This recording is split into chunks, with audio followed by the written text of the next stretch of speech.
The ocean. It covers 71% of our planet and is home to a lot of really weird species of animals. Explorers have pondered for centuries what really lies down there, and throughout time, stories have arisen of beasts that are unheard of. From living plesiosaurs to sharks with tentacles, welcome to the Aquatic Cryptids Iceberg. Also, I made this chart myself, so let me know if there's anything I could improve on for the future. Alright, let's get straight into it now with the first entry of Tier 1, Ogopogo. The Ogopogo is a creature that's said to live in Canada's Okanagan Lake and is also known by its indigenous name Nahaatik, which translates to either water demon or water god. For a long time, stretching hundreds of years, the natives believed they could only cross the lake if they gave a live sacrifice for this creature, like a small animal. There was even an event from oral recounts where a chief leader who denied the existence of Ogopogo ended up sucked to the bottom of the lake by the creature. Several sightings have been reported over the years from non-native people too though, originating back all the way to 1872. In the 1900s is when Ogopogo started gaining even more attention though, and a local tourism agency even offered cash out for someone who could prove the existence of this creature. In 2008, Sean Valoria did exactly that, who was out with the lake by his girlfriend, and captured photographs of what appeared to be a mysterious object with black hump ridges. Apparently, his camera died though, so he wasn't able to take much photos, and the only ones he didn't want to publish. What he did publish though was another sighting when he returned 8 days later after to the lake and saw some disturbances in the water. The images were then analyzed by local experts and TV shows like Monster Quest and ended up revealing no evidence of tampering. It still didn't really provide evidence though, but the fact that experts think it isn't hoaxed is pretty cool. With all this, international interest in the Ogopogo has surged, with documentary producers and TV shows globally seeking to explore this legend. Locals and tourists often come to the lake with their cameras, hoping to catch a glimpse of the Ogopogo. Champ. Champ is a serpent-like creature with a humped back and a long neck, said to inhabit Lake Champlain. Native American folklore, particularly from the Abenaki and Iroquois tribes, contain early references to a large creature in the lake known as Gitskog. The legend gained traction among European settlers, and over the years there have been numerous sightings. One of the earliest reported sightings dates back to the 18th century, when French explorers were warned by the Abenaki about disturbing the lake's waters. Despite the warning, in 1819, Captain Crumb reported seeing a black monster about 107 feet long in the Bulwaga Bay. The creature had distinctive features like eyes the color of a peeled onion and a red belt around its neck. The year 1873 was particularly eventful too, with multiple sightings, including one by Clinton County Sheriff Nathan H. Mooney, who described an enormous snake or water serpent. That year, showman P.T. Barnum even offered a reward for the creature's hide. The most famous sighting occurred in 1977 though, when Sandra Mancy captured a photograph of what appeared to be the champ. As she quoted, "I saw it move. I saw it at different angles. You know if something is living or not." By 1992, there had been as many as 180 sightings, with about 600 individuals claiming to have seen champ. Researchers and scientists have conducted studies throughout the years, including underwater sonar surveys, but no concrete evidence for champ has been found. Mokele Mbembe. Mokele Mbembe is a creature said to inhabit the Congo River Basin in Central Africa. It's described as a dinosaur-like animal and has found its way in a lot of popular culture, from books to films. The legend, dating back centuries, is rooted in indigenous tribes' folklore in Central Africa. Mokele Mbembe, which translates to one who stops the flow of rivers in Lingala, is believed to dwell in deep, unexplored swamps and river systems of the Congo Basin, often hiding in caves along riverbanks. The creature is described as highly territorial and potentially herbivorous, feeding on vegetation. Earliest Western accounts date back to 1776, with French missionaries noting enormous clawed footprints. In 1913, German captain Freiherr spoke of a creature feared by locals, described as brownish-gray, elephant-sized, with a long, flexible neck, small head, and a tail like an alligator, which does really sound like a dinosaur. Even cryptozoologists speculate Mokele Mbembe might be a surviving dinosaur species, like Brachiosaurus or Diplodocus. Skeptics who argue against its existence cite the lack of concrete evidence despite numerous expeditions into the Congo. Carl Hagenbeck, a German big game hunter, was among the first Westerners to lead an expedition in search of it, describing it as half elephant, half dragon. After that, over 50 expeditions have been carried out, but none have provided indisputable evidence of its existence.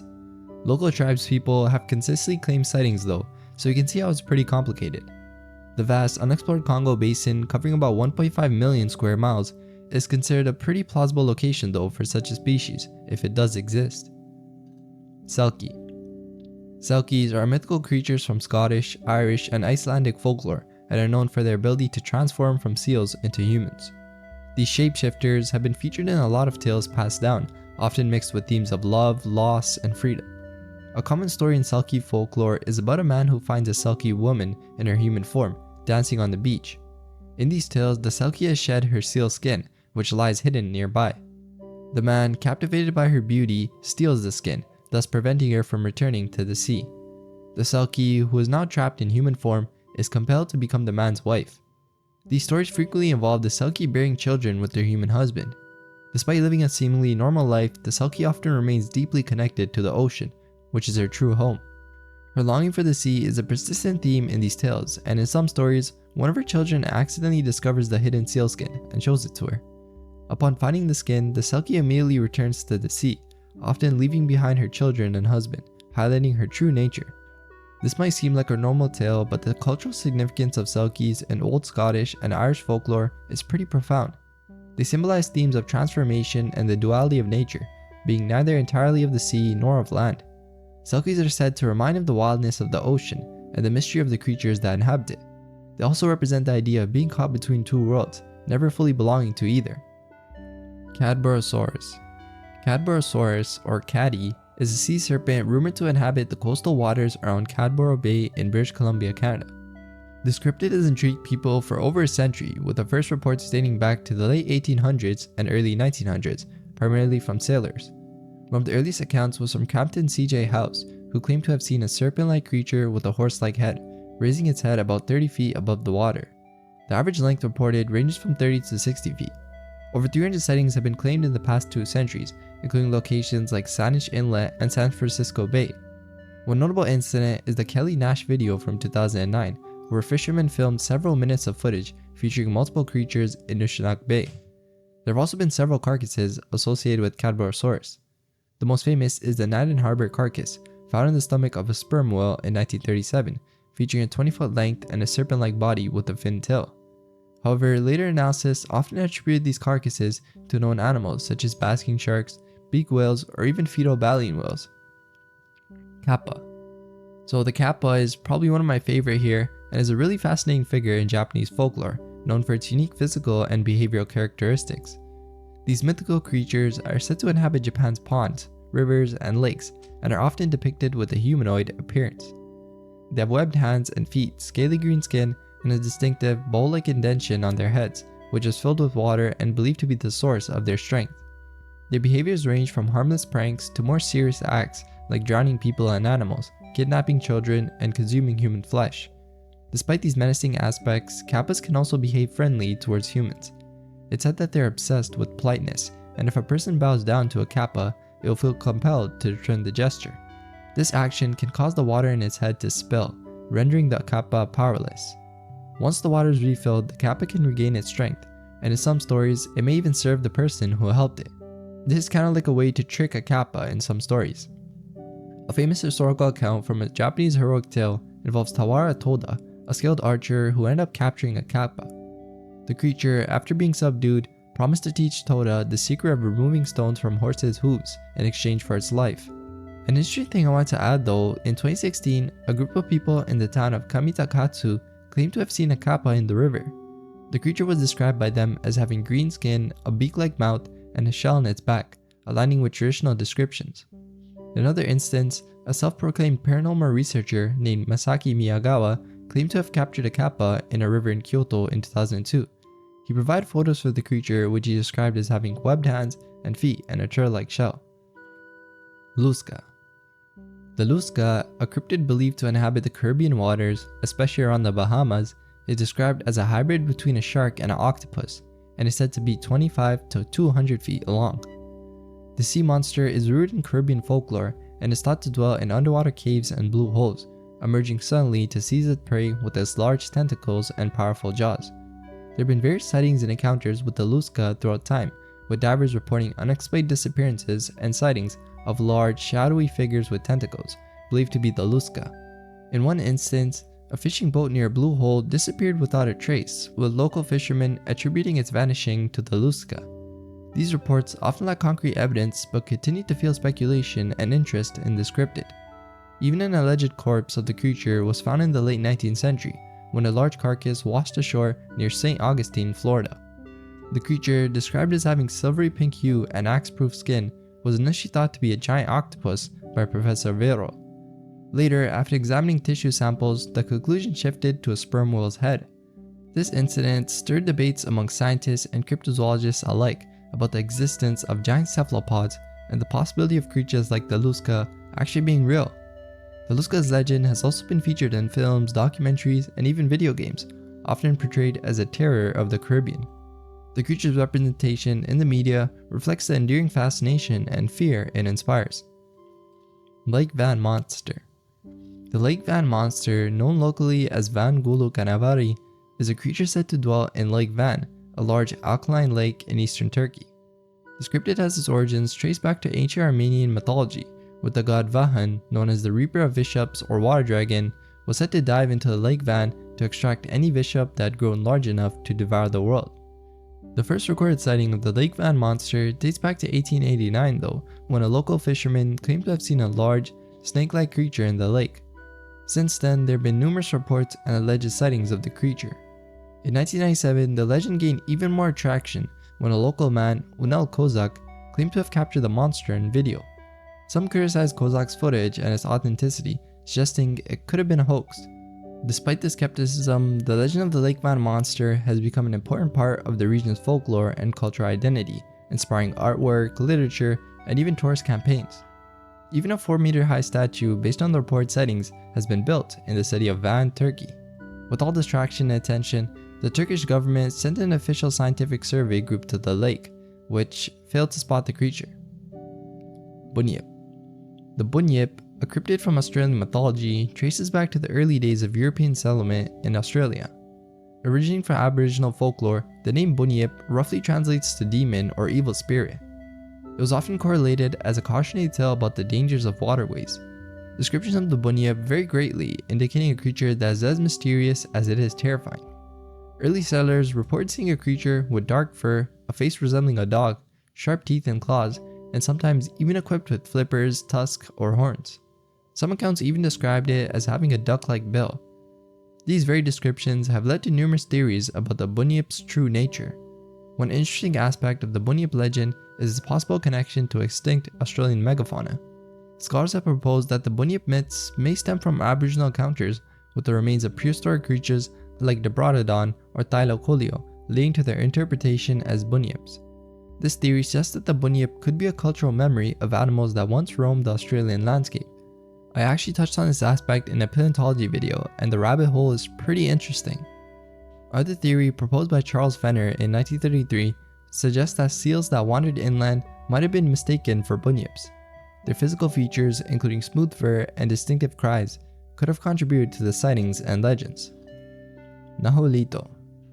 Nahuelito, a cryptid reported to dwell in Argentina's Nahuel Huapi Lake, traces its origins back to the early 20th century, with the earliest reports emerging in the 1920s.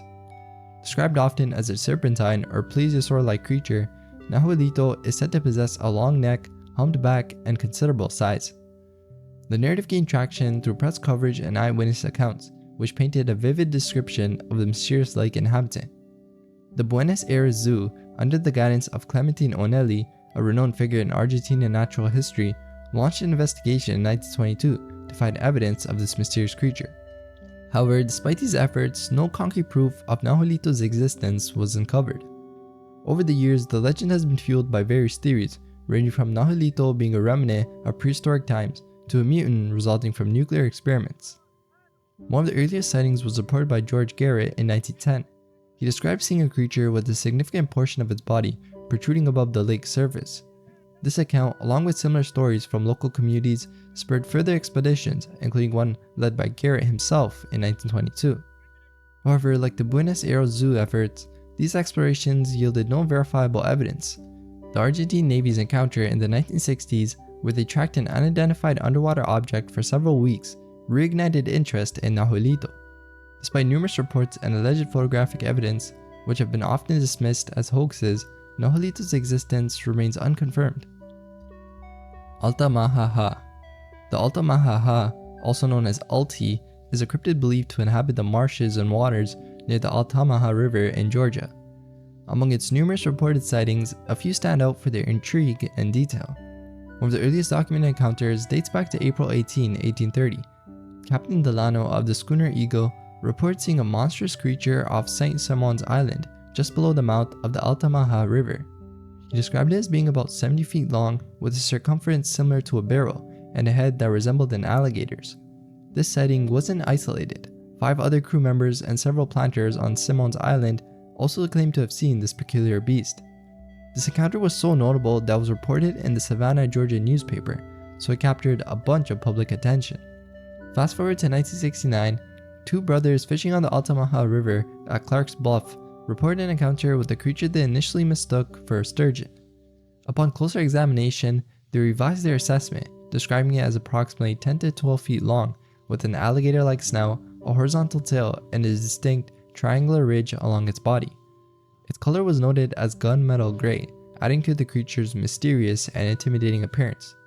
The sighting was brief but left a lasting impression on the brothers, who were familiar with the local wildlife and certain that what they saw was unlike any known aquatic animal they had seen before. Ikotorso. Ikotorso is a sea monster from Finnish mythology. Its exact appearance isn't well defined and is believed to dwell in the northern depths of the sea near the land of Pohjola. This creature's role extends beyond that of a simple sea monster. It's also regarded as a god of war and a harbinger of destruction. In the Finnish national epic, the Kalevala, Ikotorso is summoned by Louhi, the Lady of the North, to stop the theft of the magical artifact Sampo. However, the hero Vainamonian captures Ikotorso and makes a promise to never return from the bottom of the sea. Ikotorso's malevolent nature is further added by its association with disease and death. It's sometimes referred to as the father of diseases, in leagues with Loviatar, the blind daughter of Tuoni, the god of death. In some Finnish folklore narratives, Ikotorso is credited as the progenitor of several afflictions unleashed upon humanity. The mythology of Ikotorso might have been inspired by real creatures, such as the Wells catfish, a huge predatory fish that was once found in Finnish waters. The catfish, known for its large size and intimidating appearance, might have contributed to the legends of Ikotorso. The creature's association with the catfish is further suggested by its depiction as having a long, wet beard, similar to the beard of a catfish. In contemporary Finnish culture, Ikotorso continues to be a popular figure. It's often featured in Finnish literature, art, and popular culture, appearing as a fearsome monster in movies, TV shows, and music.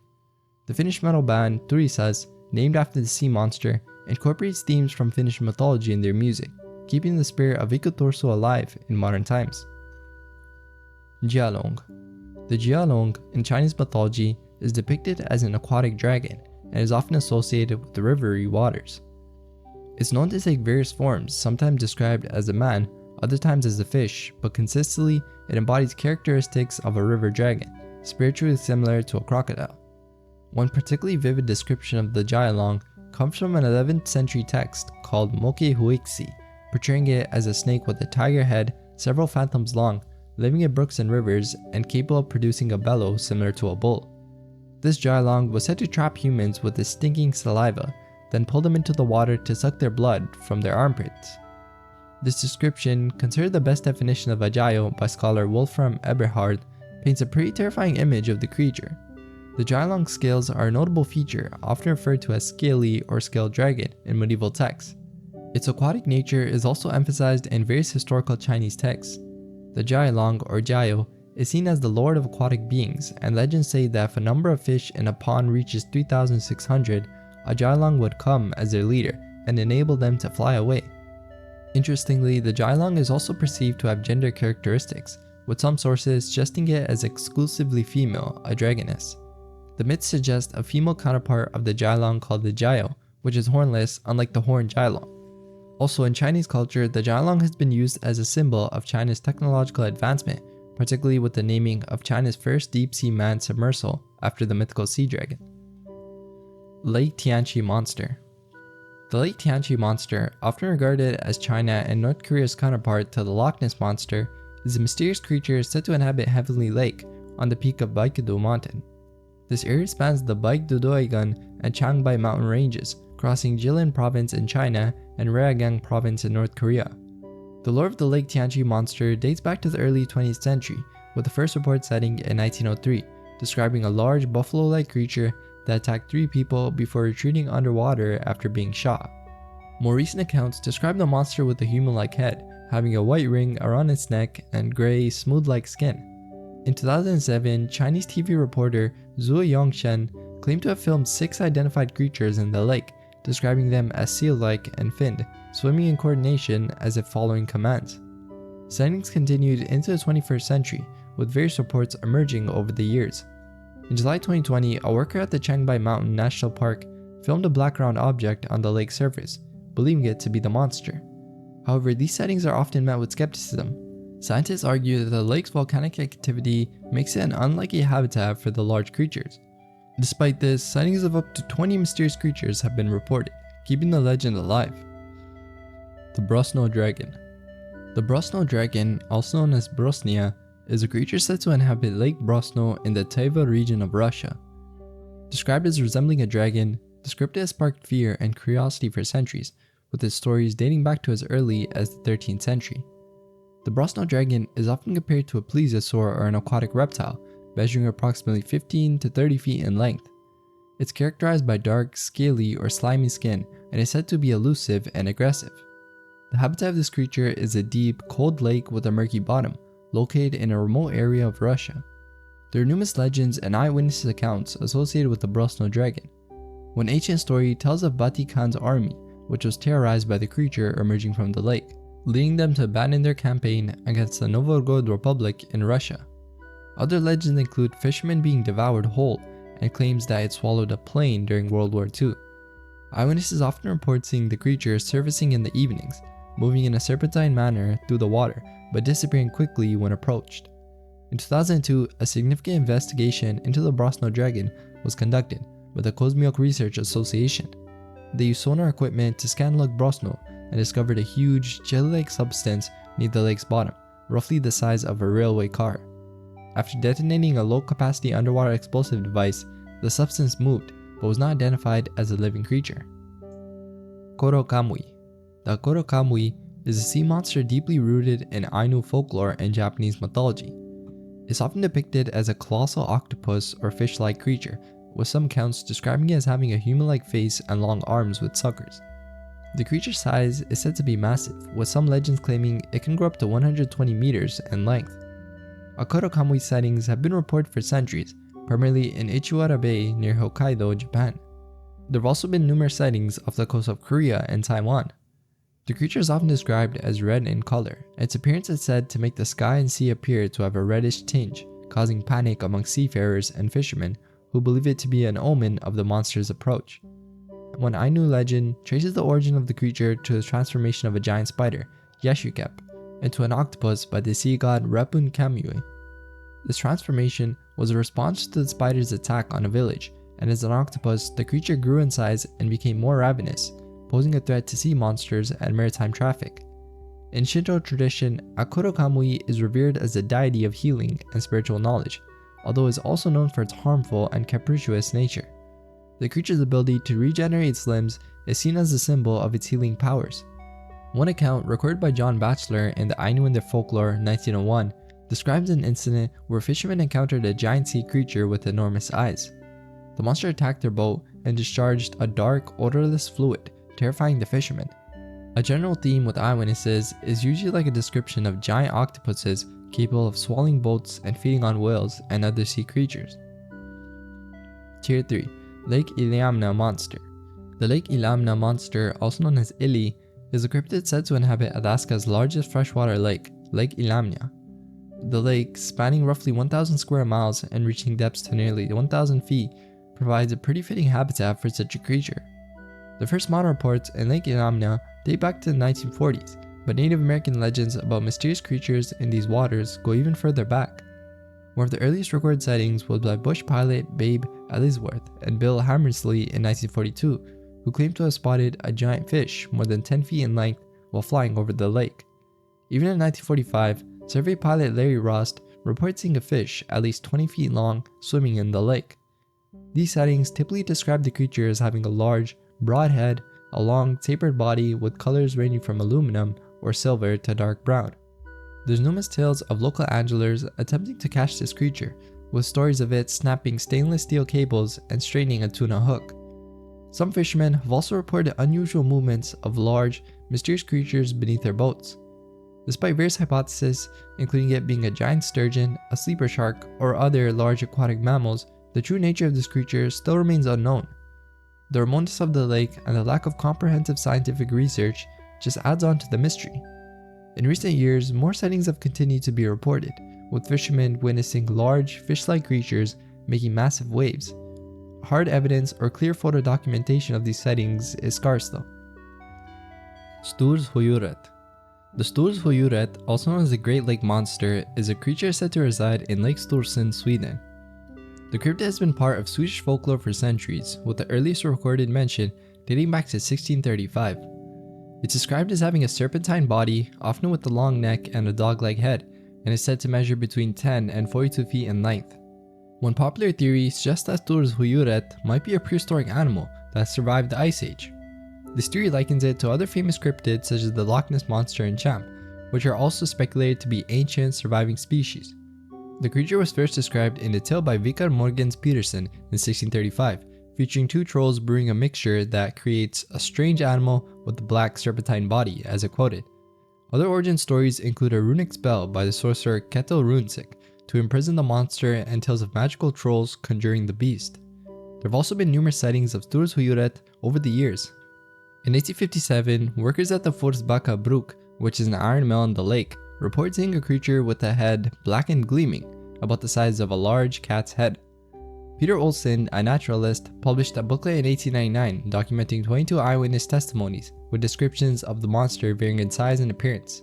Some accounts described it as having several humps on its back, while others mentioned a more snake-like form.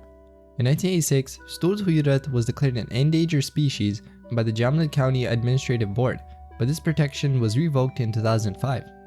In August 2008, a film crew claimed to have captured the creature on film, reporting an endothermic mass in the lake. Morag.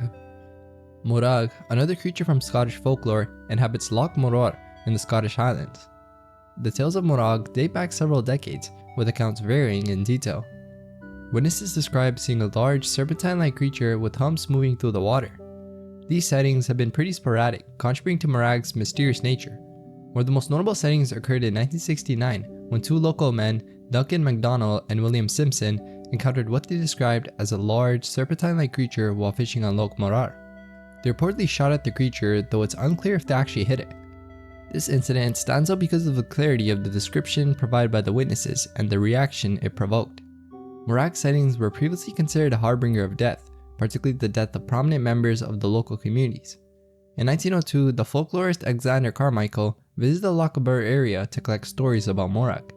He found that Morag was seen as a beautiful mermaid, an enchantress with flowing hair, and her sightings were often associated with the death of local leaders. For instance, the last reported sighting in this form was in 1898, when Agnes MacDonald, a local leader, died.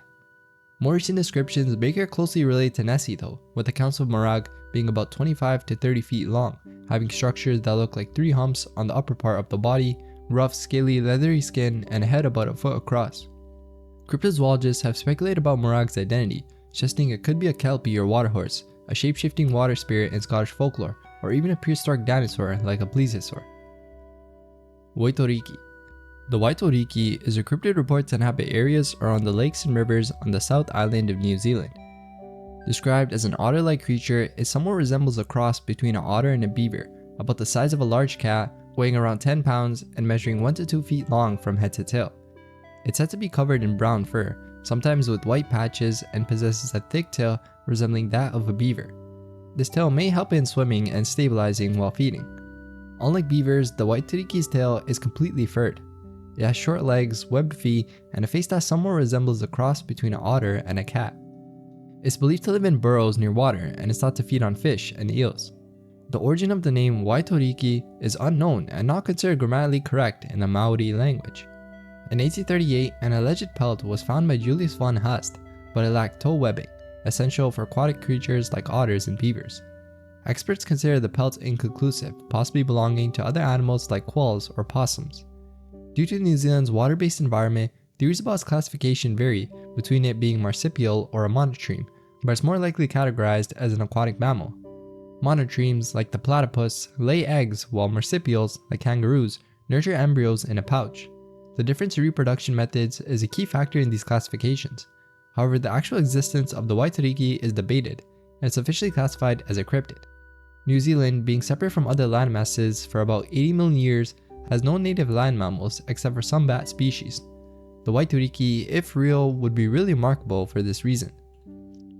Meshekanebek.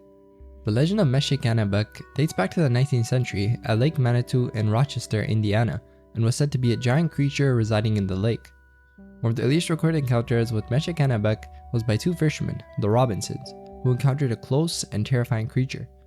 While fishing on the lake, they noticed a large disturbance in the water.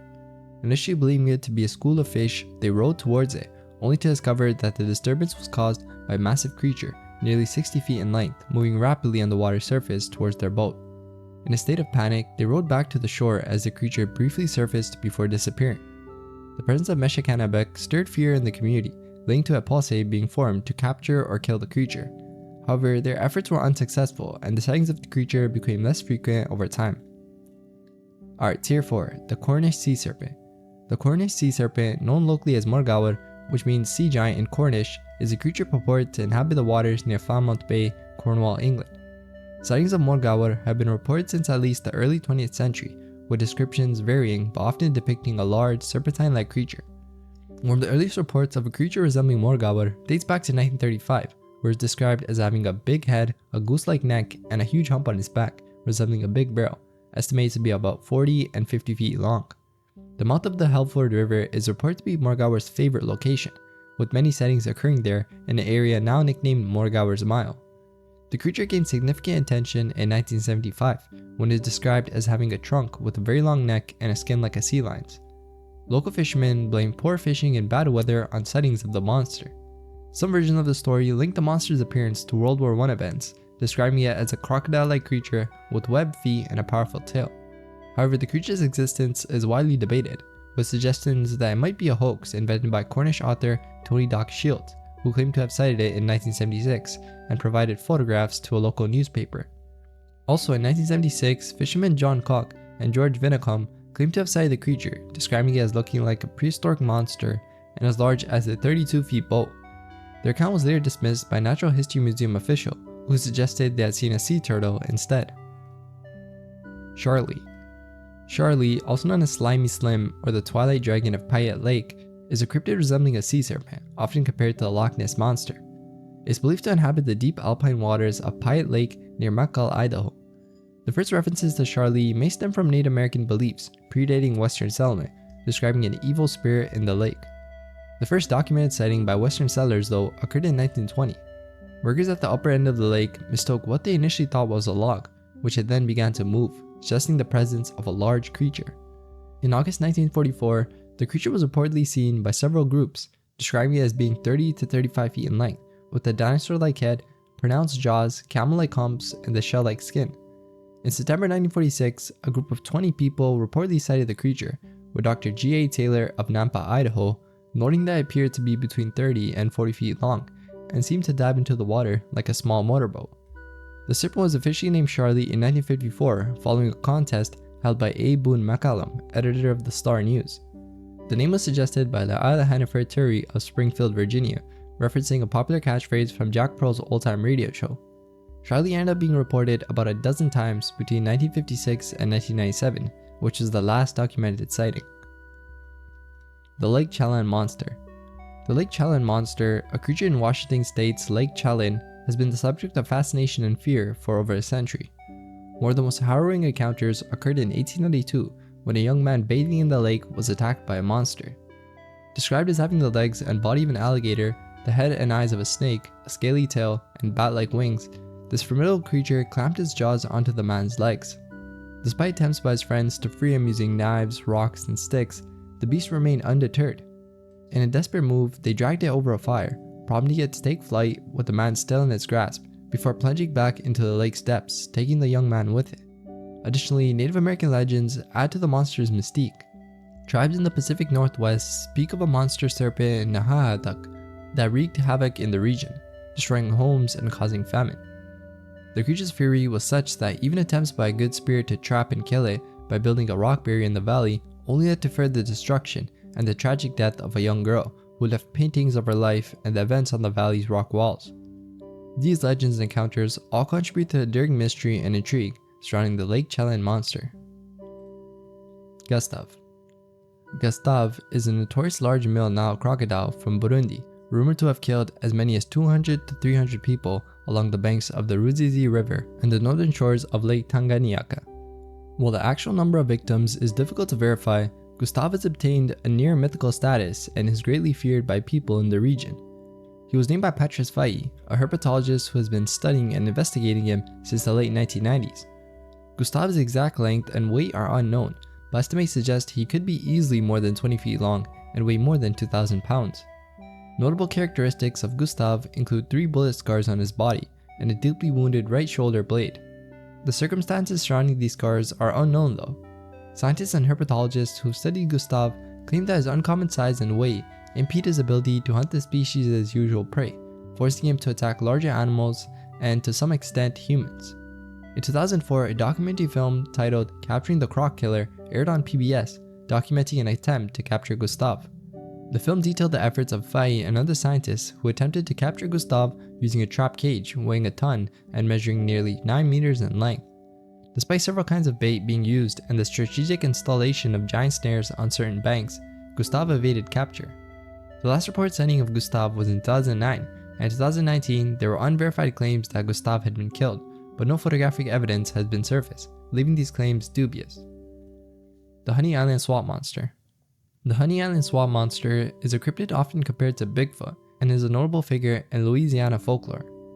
Its origins trace back to the early 20th century, with the first documented sighting by Harlan Ford in 1963. Ford, a retired air traffic controller, reports seeing a bipedal, hairy creature over 7 feet tall with dingy, grayish hair and yellow eyes. The legend gained momentum when Ford and his friend Billy Mills found unusual footprints and a wild boar with the throat gashed, supposedly by the creature. Local lore offers a unique origin for the monster, suggesting it might be the offspring of chimpanzees that escaped from a circus train wreck near the Pearl River in the early 20th century. Some believe these chimps adapted to the swamp environment. Alternatively, Cajun and Native American folklore associates the monster with the Letish, a humanoid raised by alligators. Despite its fearsome description, the creature is mostly portrayed as reclusive, displaying aggression only when threatened.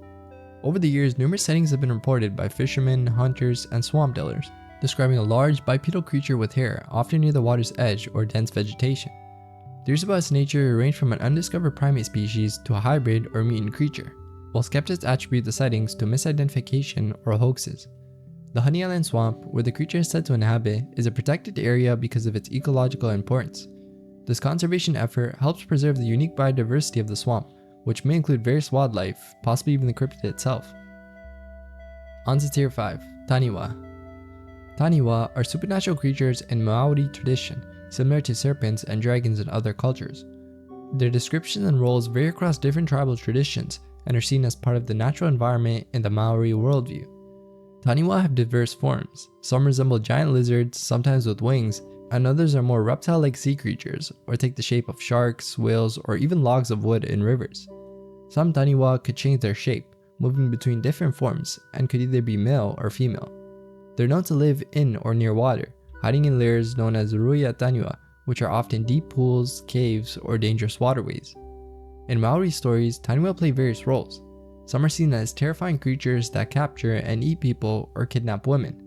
Others act as guardians for tribes and sub-tribes, and people would offer them gifts and receive charms when passing their dens. Taniwa are also symbolic of great chiefs, with some tribes referring to many important chiefs as Taniwa.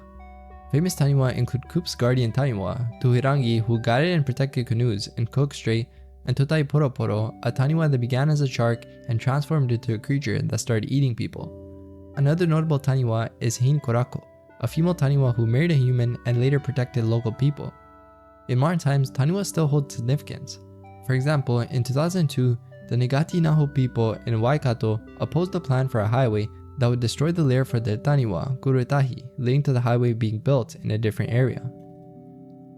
The Aspisto Kalone. The Aspisto Kalone, a sea creature, is often depicted in medieval bestiaries and literature as a gigantic sea creature, varying in descriptions from a whale to a sea turtle, but consistently characterized by distinctive features like a spiky shell or coral-covered back. The creature's name combines the Greek words aspis and kilon, meaning shield turtle.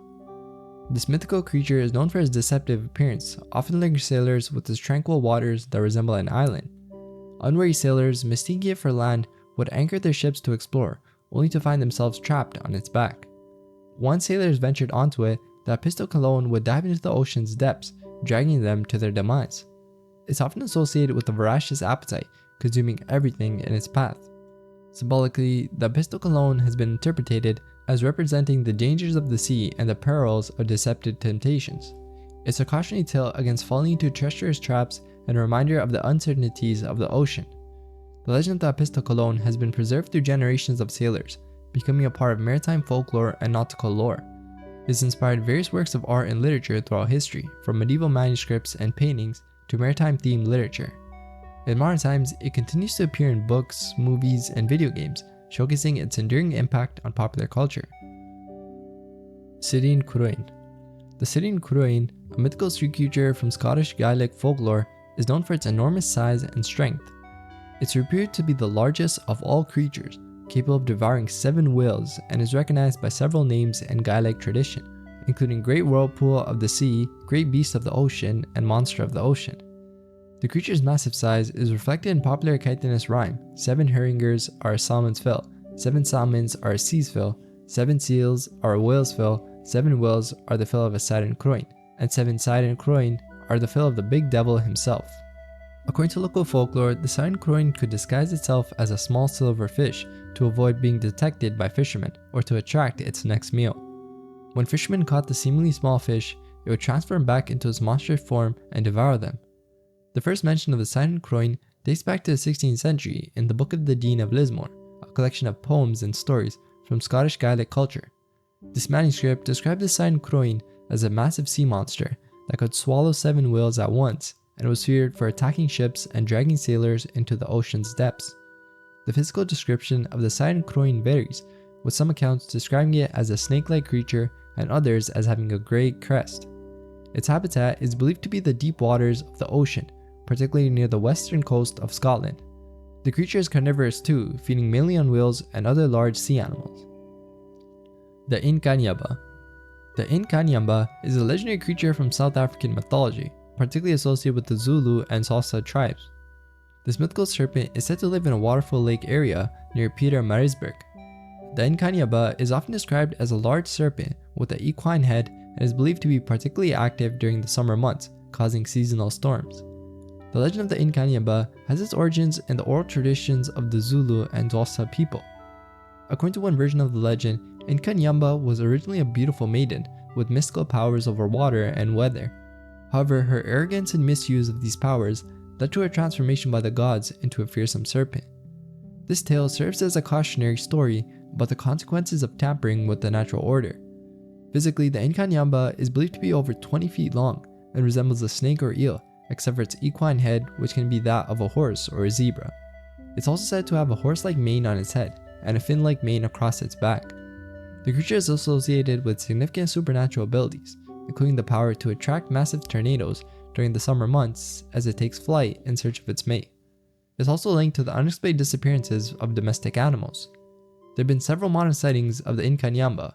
For instance, a game ranger reportedly saw the creature in 1962, and a caretaker claimed to have seen it twice in 1974 and 1981.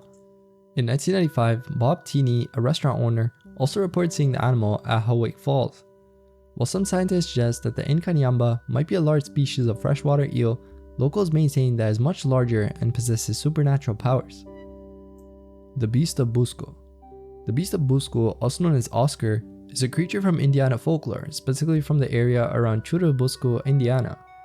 This mysterious creature is said to be an enormous snapping turtle, with reports of it dating back to the late 19th and mid-20th century. The story of the Beast of Busco begins in 1898 when a farmer named Oscar Folk claimed to have seen a giant turtle living in the 7-acre lake on his farm near Churubusco. Although he shared his sightings with others, it was largely dismissed and the matter was dropped. However, the legend resurfaced 50 years later. In July 1948, 2 Churubusco citizens, Ora Blue and Charlie Wilson, report seeing a huge turtle, estimated to weigh around 500 pounds, while fishing on Falk Lake. Gail Harris, who then owned the property, along with other witnesses, also claimed to have seen the creature. These sightings sparked national interest, and the story was widely circulated by the media. The town of Churubusco became the center of attention, as thousands flocked to catch a glimpse of the legendary turtle. Attempts to capture the beast of Busco were made, including efforts to drain the lake and using a female turtle as bait, but all were unsuccessful. The last significant sighting occurred when the lake was nearly drained, and the turtle allegedly appeared, consuming a full-grown duck in a single bite.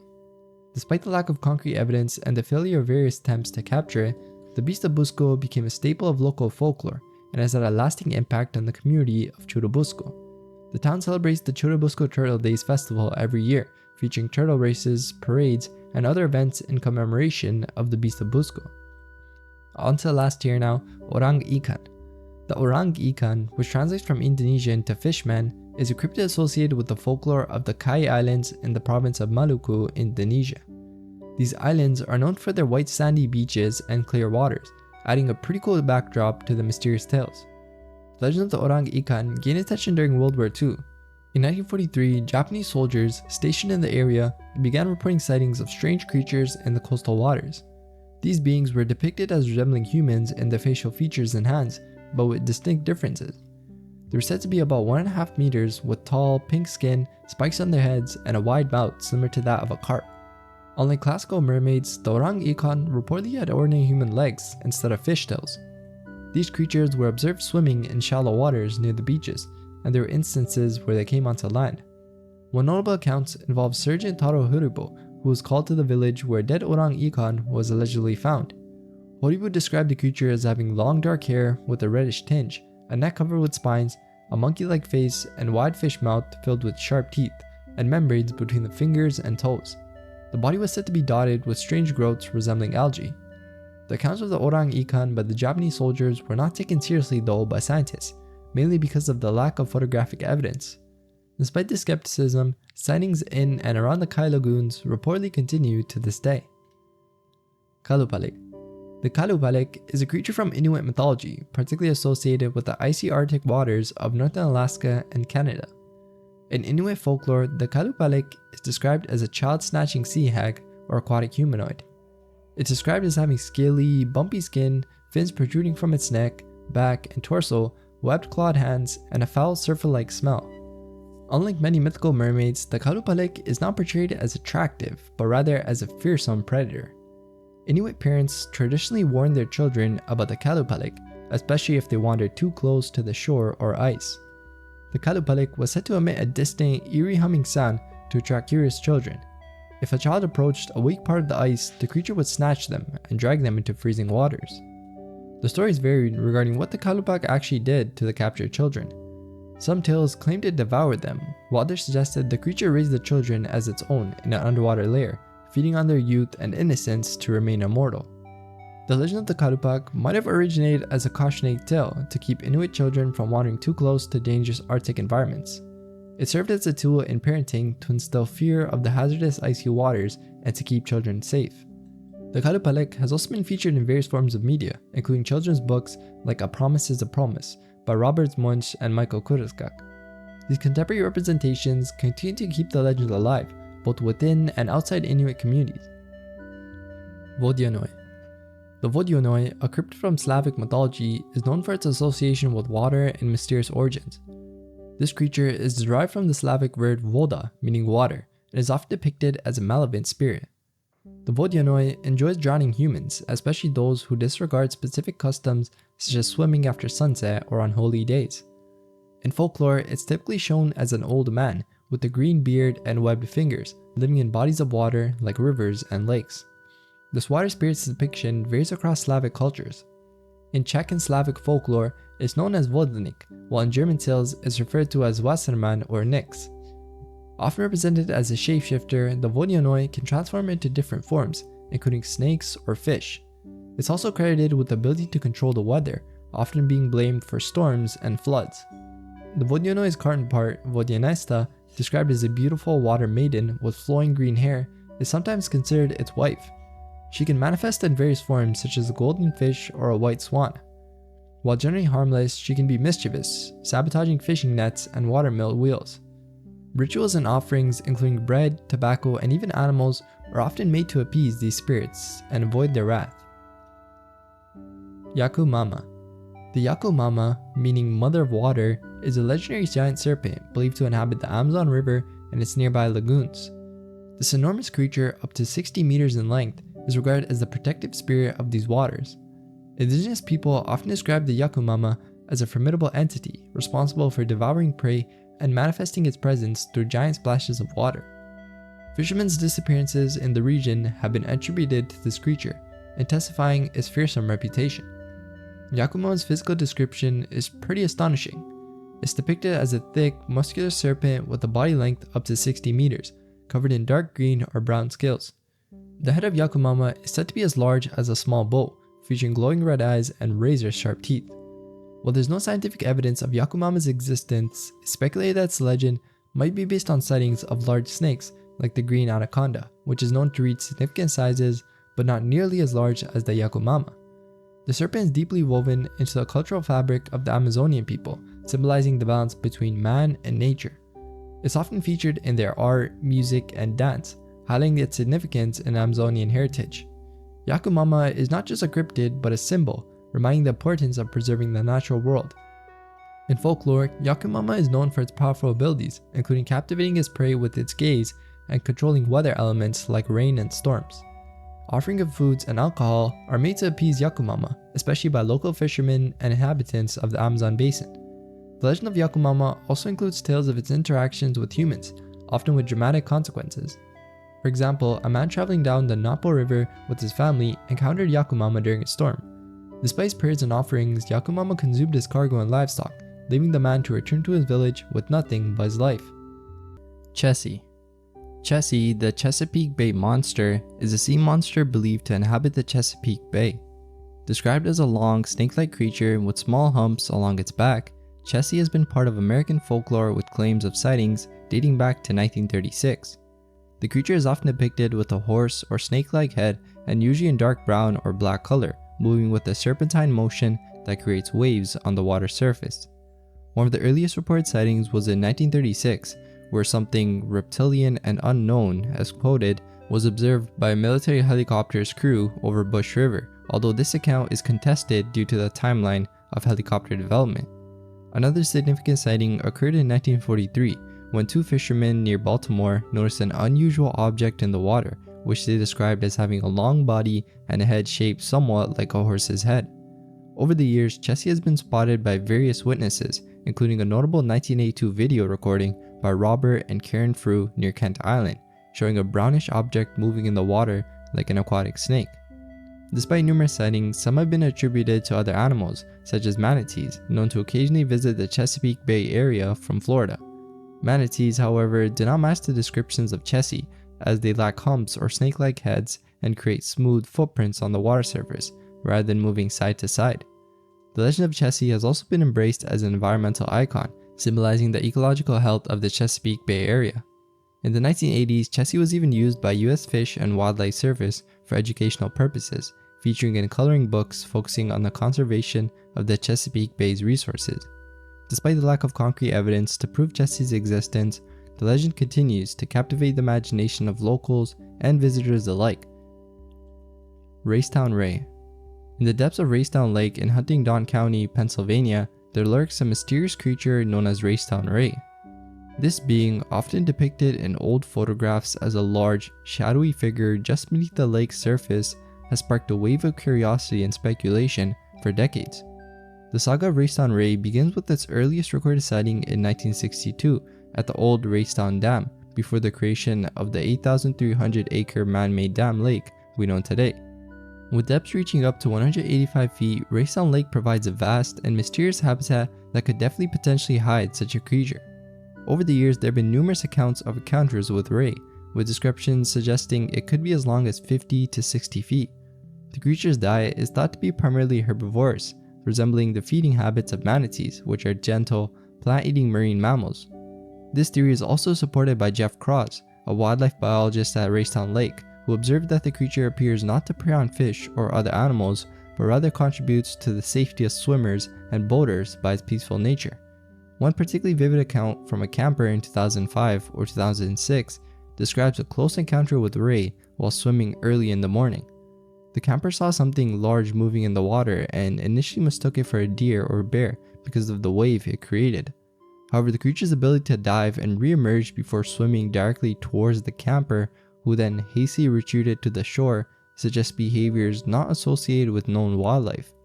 Also, Raystown Ray has garnered enough attention to attract investigations by television shows like Sci-Fi Channel's Fact or Faked Paranormal Flies.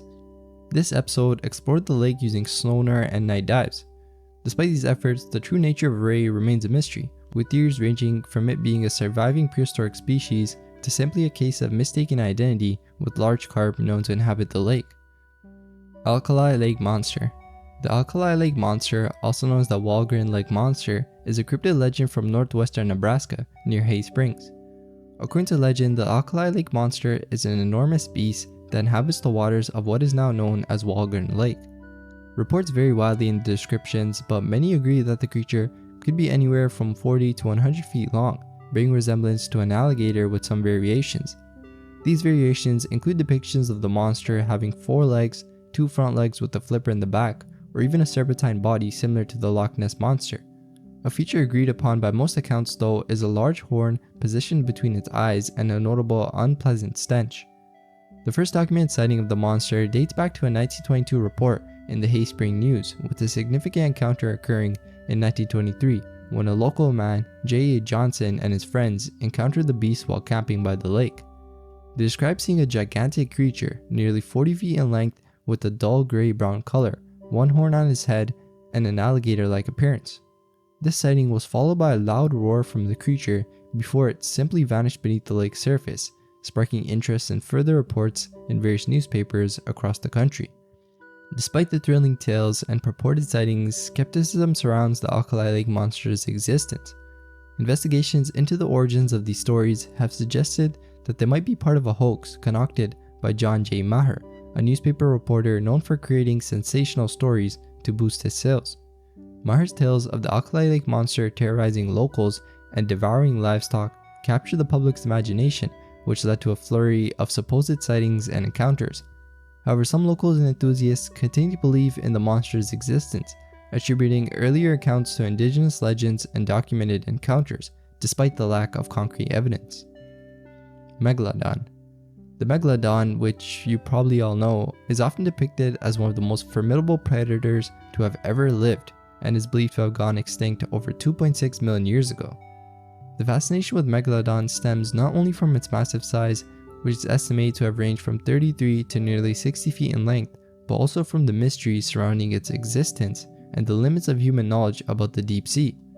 In 1918, Australian fishermen reported an encounter with a gigantic, fully white shark speculated by ichthyologist David George Stead to potentially be a living megalodon.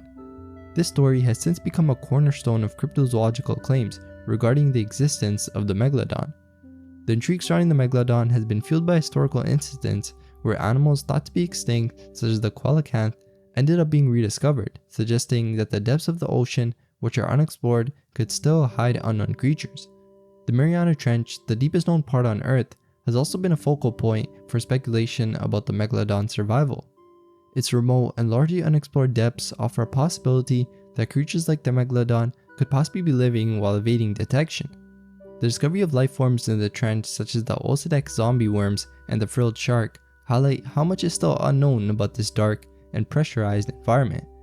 These findings underscore the potential for other, even large creatures to exist undetected. However, despite the allure of the megalodon living in the Mariana Trench, the scientific consensus remains that this ancient shark is long extinct. The notion of its survival is often met with skepticism, attributed to either misidentifications or, hoaxes. UB-85 atrocity. The UB-85 atrocity involves the mysterious circumstances surrounding the German submarine UB-85 during World War I. The submarine, built by A.J. Wesser of Bremen, was launched on October 26, 1917, and was equipped for a crew of up to 34 members, including 3 officers. It carried 10 torpedoes and was armed with a deck gun, designed for a range of naval warfare activities. On her second patrol, UB-85 encountered trouble off the coast of Belfast, Ireland on April 30th, 1918. The submarine was forced to surface and was abandoned by her crew while under fire from the British HM drifter Coreopsis II, leading to their capture as prisoners of war. The official reason for surfacing was attributed to the submarine being partially flooded because of a semi-open hatch while evading attack. However, a more sensational account emerged from the interrogation of UB-85's captain, Gunther Kretsch, who claimed that the submarine had surfaced to recharge its batteries when it was attacked by a large sea creature. This creature was described as having large eyes and a skull-like head with glistening teeth, and supposedly clung to the submarine, causing significant damage that left it unable to submerge. This led to the crew firing their sidearms in defense until the creature released the vessel and then disappeared back into the ocean. The damage from this encounter reportedly made the submarine unable to dive, which is why the British were able to capture it so easily on the surface. The discovery of a UB third-class submarine wreck off the Galloway coast in October 2016, believed to be either UB-85 or UB-82, brought this story back into focus. Dr. Innes McCarthy, who identified the wreck, suggested that the discovery brings us a closer understanding to the true reason behind UB-85's sinking, be it mechanical failure or something more mysterious. Corfu Island Creature. The Corfu Island creature, often referred to as a Grecian dolphin, is a mysterious figure in the world of cryptozoology. Originating from a peculiar sighting off the coast of Greece, captured in a photo by a tourist, this creature sparked a whirlwind of speculation online. The image depicted a weird dolphin-like entity that didn't match any known marine animal, leading to a plethora of theories about its identity. Suggestions range from it being a mutated dolphin affected by nuclear waste, an extraterrestrial being, to more grounded guesses like a type of pikefish or a manatee with an unusually long snout. The creature bore a striking resemblance to ancient cetaceans, particularly the Ambulocetus, known as the walking whale, which lived millions of years ago and showcased a fascinating transition from land-dwelling mammals to the whales we recognize today. Ambulocetus, which inhabited the early Eocene period in regions of what is now Pakistan, was adept both on land and in water, resembling a mammalian crocodile in appearance and likely employing a similar ambush strategy to catch its prey. However, all the mystique surrounding the Corfu Island creature was eventually demystified. Zoologist Dr. Darren Naish identified the creature as a normal everyday object, being a plastic freeboard fender, which is the device used to protect boats from damage, and it somehow found its way into the sea and ended up being misinterpreted because of its unusual shape and texture. Despite the anticlimactic resolution though, the incident underscores the power of imagination and the human tendency to find wonder in the unknown, since personally, if I didn't hear it was a hoax, I'd definitely lead towards an actual creature. It also highlights the importance of scientific inquiry and skepticism in unraveling the mysteries of our world, reminding us that not every unexplained sighting is a doorway to a hidden realm of mythical beasts or ancient survivors, but sometimes just a closer look at our everyday surroundings. Moving on to Tier 2, U-28 Creature. The U-28 creature is one of the most intriguing accounts in the world of cryptozoology, primarily because it doesn't come from usual civilian encounters with unknown animals, but from a wartime report by a German submarine during World War I. This unique sighting occurred following the sinking of the British steamer Iberian by the German U-boat U-28 on July 30, 1915. The encounter was later documented by the U-boat's commander, Friar Georg Gunther von Frosten, adding a layer of military precision and seriousness to the account. According to von Frostner's report, shortly after the Iberian was torpedoed and sank in the North Atlantic, there was a massive underwater explosion, possibly caused by the boilers of the sinking ship exploding. This explosion reportedly threw a large mass of debris from the Iberian into the air, among which was an astonishing sight. A gigantic sea creature was seen amongst the wreckage. The creature was described as being around 60 feet in length with a crocodile-like head, large eyes, and a set of 4 limbs that resembled large webbed feet or flippers. The creature appeared momentarily above the water before disappearing into the sea along with the wreckage of the Iberian. This sighting of the U-28 creature stands out for several reasons. Firstly, it was reported by a military officer, lending a degree of credibility to the account not always present in cryptid sightings. Secondly, it's important to note the circumstances of the sighting, which was a violent explosion followed by the appearance of the creature, suggesting an unusual context that is not typical of other cryptid encounters. This has led to speculation that the creature might have been disturbed or drawn to the surface by the explosion, or that the sighting was a misinterpretation of the chaotic events following the sinking of the Iberian. Cryptozoologists and researchers have pondered the true identity of the U-28 creature, with theories ranging from it being an unknown species of large marine animal to a prehistoric reptile like a plesiosaur, which had somehow survived into the modern era. Skeptics, however, argue that the stress of combat and the confusion following the explosion might have led to a misidentification of known marine wildlife or debris from the ship. Despite the various theories and debates surrounding the U-28 creature, the account remains one of the most fascinating and mysterious episodes in the study of unexplained marine phenomena. And the lack of photographic evidence or further sightings makes it unlikely that the mystery of the U-28 creature will ever be definitely solved. Manipogo. Manipogo, also referred to as Winnie Pogo, is a cryptid reported to inhabit Lake Manitoba in Canada, with this legend closely resembling that of the Loch Ness Monster and British Columbia's Ogopogo. The lore of Manipogo dates back to around 1908, featuring descriptions of a serpent-like creature that's captivated the imagination of locals and visitors for over a century.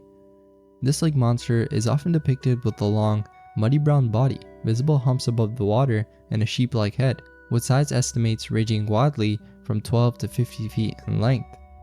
The legend has been fueled by various notable sightings throughout the years. One early documented encounter in 1948 described a creature reminiscent of a prehistoric dinosaur, complete with a loud dinosaur-like cry. Another significant sighting occurred in 1957, where witnesses reported seeing a giant serpent-like creature in the lake. In 1962, two fishermen, Richard Vincent and John Confell, observed a large serpentine creature close to their boat, lending further credibility to the legend because of their familiarity with the lake's typical wildlife. Manipogo's lore extends beyond these individual sightings though, with a group of 17 witnesses in one instance claiming to have seen 3 Manipogos swimming together, suggesting the possibility of a whole breeding population. Despite these numerous sightings and the enduring fascination with the Manipogo though, there remains no concrete scientific evidence to substantiate its existence. The creature continues to be a significant part of local folklore, and the legend not only draws interest from cryptozoologists and tourists, but has also become an integral part of the culture of Lake Manitoba, inspiring an annual festival and contributing to the area's whole tourist appeal. Grootslang. The Grootslang, translating to Big Lake in Afrikaans, is a creature from African mythology, blending elements of an elephant and a serpent. This primordial being is said to have been a mistake by the gods, who split its kind into snakes and elephants, but left the Grootslang behind. It reportedly dwells in a lake known as the Wonder Hole or the Bottomless Pit in the Richtersveld, South Africa, a place rumored to be filled with diamonds and treasures. Tales of the Grootslang include eerie sightings and mysterious disappearances. Explorers lured by tales of riches in the Richtersveld have vanished, giving rise to speculations that they encountered the beast. Local folklore also speaks of strange sounds in the night and massive snakes seen by residents, attributing missing livestock and other peculiar incidents to the Grootslang. A notable legend involves an English businessman, Peter Grayson, who disappeared in 1917 while searching for the cave's treasures, fueling the myth of the Grootslang's lethal nature. Despite its fearsome reputation, the Grootslang is also described as intelligent and greedy, with a particular attraction to diamonds.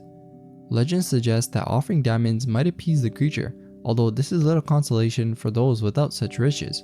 The origins of the Grootslang myth are deeply rooted in African folklore, with ancient rock paintings possibly depicting encounters with this or similar creatures. While the existence of the Grootslang remains unproven, stories of its cunning, strength, and deadly allure continue to interest many. Namazu. The Namazu is a mythical creature that comes from Japanese folklore. According to the legend, the Namazu is a giant catfish that resides beneath the islands of Japan. It's believed that the movements of this enormous fish are responsible for causing whole earthquakes. The deity Kashima restrains the Namazu under the earth with a stone, but when Kashima's vigilance lapses, the Namazu moves, triggering earthquakes. This myth reflects the natural occurrences of earthquakes in Japan, a country that is particularly prone to seismic activity because of its location along multiple tectonic plate boundaries. The legend of the Namazu has been used historically to explain the unpredictable and often devastating nature of earthquakes. The creature was even worshipped as a god after significant earthquakes, as people sought to understand and mitigate the impacts of the natural disasters. The Namazu-e, which is a subtype of Ukiyo-e, a Japanese woodblock print, often depicts the Namazu and became particularly popular after the Ensei-Ero earthquake of 1855. These prints somehow show the Namazu being subdued by Kashima or other deities, symbolizing efforts to control and prevent earthquakes. The belief that catfish can predict earthquakes due to their sensitive responses to minor tremors may have inspired this mythology. Mucky. Mucky, a name derived from Muckross, one of the lakes of Killarney in Ireland, is a mysterious creature said to inhabit these waters, drawing parallels with the famous Loch Ness monster, Nessie. The legend of Mucky came to prominence in 2003 when scientists conducting sonar scans to determine local fish populations detected a large solid object in the water, leading to speculation about a lake monster's presence. This object, described in one report as 27 feet long and snake-like, was found in the southeastern part of Muckross Lake, with no conclusive explanation for its nature, despite ensuring that the equipment was functioning normally. The monster's legend was further fueled by historical association with the gargantuan sea serpent, rumored to live in the lake's depths. The presence of a nearby mountain peak known as Gogna Pist, or the Peak of the Serpent, adds another layer of intrigue, suggesting a long-standing myth of large serpent-like creatures in Muckross Lake. Despite these tales and the sonar findings, the true nature of Mucky remains a mystery, with no conclusive evidence to confirm its existence beyond folklore and speculative sightings. The creature has even attracted international interest, with the Japanese TV crew visiting the region in search of this elusive monster, although tourism efforts to capitalize on the legend have not been notably successful. Bao Nessie. Bao Nessie, often dubbed the Dragon of the North, is a cryptid reported to inhabit Lake Windermere in England's Lake District. It was first reported in 2006 by Steve Burnip, a journalism lecturer who described witnessing a straight line of broken water with 3 humps, about 20 feet long, moving up the lake. This initial sighting sparked interest in subsequent sightings, which just kept fueling the legend of Bao Nessie. Efforts to debug Bao Nessie sightings often compared them to known animals like otters, Welsh catfish, pike, giant eels, sturgeons, and seals, which could be mistaken for a cryptid. However, these explanations typically fall short of accounting for the specific characteristics reported by witnesses, such as a long swan-like neck and serpentine head, features not attributable to animals just mentioned. The Welsh catfish, for instance, while having a serpentine appearance and reaching lengths of up to 16 feet, doesn't necessarily explain sightings of a creature with a long neck and head protruding from the water. Critics and skeptics often still remain firm though that the sightings could be misinterpretations of these animals, attributing overactive imaginations or optical illusions to the reports of Bao Nessie. Despite these explanations though, the detailed accounts and consistent descriptions of a large, serpentine creature with distinct features such as a long neck and swift movement continue to fuel the legend of Bao Nessie in Lake Windermere. Tier 3. Tahoe Tessie. Tahoe Tessie is a creature said to inhabit North America's largest alpine lake, Lake Tahoe, which spans Nevada and California. According to lore, Tahoe Tessie resides in an underwater tunnel beneath Cave Rock. The University of California, Davis Tahoe Research Group's founder, Charles R. Goldman, has suggested these sightings may be attributed to pareidolia or the mistaken identification of large fish species introduced to the lake. The legend of Tahoe Tessie has roots in the stories of local Native American tribes, notably the Washoe and Paiute tribes. These tribes told of water spirits or water babies that resided in the lake, possibly inspiring the tales of Tessie. The term Tahoe Tessie itself emerged in the 1950s, coined by newspaper columnist Bob Price, who drew inspiration from the Loch Ness monster. Price's stories often depicted Tessie as a benevolent creature assisting people in trouble. Report sightings describe Tessie as a large, serpent-like entity with variations in its appearance, including descriptions of it having humps or fins, resembling a giant fish or eel, and estimates of its length ranging from 10 to 80 feet. Most of these sightings though have specifically occurred near Cave Rock, fueling speculation and theories about its lair. Despite the lack of scientific evidence supporting its existence, Tahoe Tessie remains a popular figure in local folklore and culture, even becoming a mascot for various Tahoe-based companies and a character in children's books and newspapers. And the overall legend of Tahoe Tessie continues to thrive, with purported sightings still reported in modern times. So hey, maybe one of you guys can see it one day, who knows. Bear Lake Monster. The Bear Lake Monster, a cryptid said to lurk in the depths of Bear Lake on the Utah-Idaho border, has intrigued locals and tourists alike since the 19th century. Originating from articles by Joseph C. Rich, a Mormon colonizer who reported secondhand sightings, the legend has since evolved into a mix of myth and tourism draw, despite Rich's later retraction. Described as a massive serpent-like creature with an alligator-like head and short, powerful legs, the Bear Lake Monster has been characterized as grayish-green, capable of attacking swimmers or pulling victims from the shore. Sightings have varied, with the creature often depicted as being at least 40 feet long. The most recent sighting, though reported in 2007, added a modern touch to the legend, with the man claiming to have encountered the monster while checking fishing lines at night. According to his account, he heard a growl and saw the creature staring at him before it disappeared into the water. This sighting, among others, has kept the legend alive, fueling speculation and interest in what might dwell in the lake's waters. Over the years, the Bear Lake Monster has made appearances in popular media, including TV shows like Animal Planet's Lost Tapes and Monsters and Mysteries in America, where it's depicted in ways that range from resembling a crocodile to a mosasaur. Some of these tales often venture into the realm of fiction though, with tales of epic battles between the monster and legendary figures like Pecos Bill. Speculation about the monster's true identity includes theories suggesting it could be a basilosaurus, a paddlefish, or a sturgeon, each offering a possible explanation for the sightings that have fueled the legend. The basilosaurus theory, for example, posits that the creature could have accessed Bear Lake via ancient, now disproven underground channels, supported by its known ability to withstand cold temperatures as evidenced by fossils found in Antarctica. Also, the sightings could be attributed to the rare appearance of large fish like paddlefish or sturgeon in the lake, leading to misidentifications. L'Ariosoro. The L'Ariosoro is steeped in the legends and folklore surrounding Lake Como in Italy. This mysterious creature is part of a couple of Italian mythical beings believed to inhabit one of Europe's deepest lakes, Lake Como, located about 50 kilometers north of Milan. The legend of the L'Ariosoro became widely known after a series of reported sightings in the mid-20th century, sparking interest and speculation about the existence of such a creature. The first notable sighting occurred on November 18, 1946, when two hunters near Colico on the northern shore of Lake Como claimed to have encountered a creature with harsh reddish scales, measuring between 10 to 12 meters in length, near the shore. Startled by the hunters, the creature quickly disappeared into the center of the lake with a sharp hissing sound. This encounter led to the creature being named L'Ariosaro after a prehistoric reptile, Lariosaurus balsami, whose fossils were found near the lake in the 19th century. Following this encounter, other sightings were reported over the years. In 1954, a creature with a round muzzle and webbed feet was spotted, and in 1957, sightings described a monster in the waters between Dongo and Muso, and another with a head resembling that of a crocodile.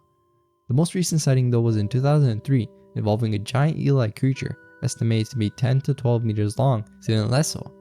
Skeptics, including researcher Giorgio Castigliolani, have proposed alternative explanations for these sightings, suggesting they could be misidentified animals like otters, pikes, or even a group of fish swimming together.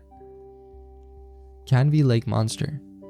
The Canvey Lake Monster story begins in 1953, when a peculiar carcass was discovered on the shores of Canvey Island, Essex, sparking discussions among the local community and beyond.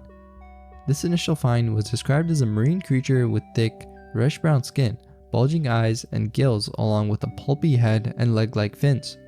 An eyewitness from the time recounted the creature's flesh as non-fish-like, more resembling wobbly human flesh with cellulite, leading him to mistake it for a mermaid at first glance.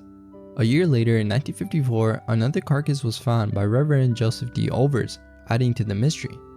This second find was even larger, over 4 feet long, with similar features to the first, including staring eyes and a sizable mouth. Despite the detailed descriptions and public interest, experts were baffled, with no concrete identification provided for the creatures. Locals speculated that they might have been anglerfish, known for their wide mouths and sharp teeth, though this didn't really align with all the observed characteristics. Further investigation into the phenomenon suggested that the Canvey Island monsters might have actually just been anglerfish or possibly frogfish, which is a type of anglerfish capable of using their pectoral fins to walk on the ocean floor. These creatures can appear quite bizarre with sponge-like bodies and sometimes reddish or pink skin, which would match descriptions of the Canvey Lake monster. The mystery was compounded by the quick cremation of the remains and the absence of official explanations, leaving room for speculation and theories about what it really was. Lukwata. The Lukwata is a mysterious lake monster reported in Lake Victoria, spanning across Uganda, Tanzania, and Kenya. Cryptozoologists have debated its existence since the early 20th century, suggesting that the name Lukwata may have been used to describe various animals, both known and unknown, within the lake. Some believe the Lukwata could be the same as the lull of the White Nile, indicating a regional overlap in cryptid sightings. The name Lukwata itself has unclear origins, with some interpretations suggesting it means giant or refers to a monstrous animal in the Ganda language. The creature first came into the spotlight through reports by missionaries and explorers in the late 1890s and early 1900s, describing it as a formidable beast dwelling in the depths of Lake Victoria. Eyewitness accounts through the years have varied though, with the Lukwata often described as a large, serpentine creature sometimes likened to a cetacean, a giant manatee, or a giant fish. One notable sighting in 1900 by Sir Clement Lloyd Hill described a near encounter with the creature. According to various sources, Sir Clement observed a creature with a long neck and a head that resembled that of a lizard or snake. This description aligns with local folklore about the Lukwata, but was particularly striking coming from a figure of Sir Clement standing. The creature's head and neck were reported to have emerged approximately 4 feet above the water surface before it simply submerged back into the depths of Lake Victoria. This sighting contributed to the body of evidence suggesting the existence of an unknown animal in the lake. Throughout the years, various stories have been proposed regarding the Lukwata's identity. Some speculate it could be a catfish or a type of lungfish common in Lake Victoria, which might account for some of the sightings. Others suggest the creature could be a large python or even a prehistoric relic that somehow survived in the lake's isolated ecosystem. Alright, moving on to tier 4, Ishi. Ishi, the elusive Japanese lake monster, is a cryptid reported to inhabit Lake Ikeda, a deep freshwater lake located on Kyushu Island, Japan. The lake, which is nestled within the caldera of an extinct volcano, serves as a backdrop for numerous eyewitness accounts of this mysterious creature. Among the most notable witnesses are Yutaka Kawaji and Hideo Kawaji, who both claim to have seen Ishi multiple times both as children and later in life. Yutaka Kawaji in particular reported 3 separate encounters, with the most significant sighting occurring on September 3, 1978, witnessed by a group of 20 people. This encounter involved observing large black humps moving through the water, estimated to be about 5 meters in length and rising about 60 meters above the water surface. In a dramatic attempt to capture evidence, Yutaka Kawaji chased the creature across the lake in a motorboat, although he was unable to catch up with it. This pursuit allowed him to observe the creature's humps briefly, reinforcing his belief in its existence. Further intrigue was added to the legend when Toshiaki Matsuura, drawn to the lake by its folklore, managed to photograph what appeared to be 2 humps with spinal ridges in December of that same year. This photograph, which won a reward from the local tourism department, aligned closely with Kawaji's description of the creature, suggesting a consistent appearance and sightings. Also, the mystery of Ishi is compounded by Lake Ikeda's isolation from direct river or sea connections, leading to speculation about how such a large creature could have entered the lake. Theories include subsurface passages connecting to distant water bodies, although the exact origin remains a topic of debate. Despite the occasional capture of large eels and snapping turtles in the lake, none match the description or size of Ishi, leaving the true nature of the creature still a mystery. In 1991, there was even a videotape claiming to show Ishi, though opinions vary on whether it depicts Ishi or more natural explanations like swimming eels. Visitors to Lake Ikeda, though, can engage with the legend firsthand by viewing the Ishi statue and utilizing the observation platform, hoping to catch a glimpse of this mysterious creature themselves. Seljordsormen. Seljordsormen, also known as Selma, is a lake monster reported to inhabit a lake in Telemark, Norway. The earliest documented sighting dates back to 1750. Over 500 eyewitness accounts have been recorded, describing a large, serpent-like creature living in the cold, glacier-formed waters of the lake. The creature is often depicted as a significant part of local folklore and has even been incorporated into the town's coat of arms, symbolizing its deep cultural significance to the community. One notable sighting occurred on a calm morning when a couple, while boating on the lake, observed mysterious waves that seemed uncharacteristic of the otherwise still water.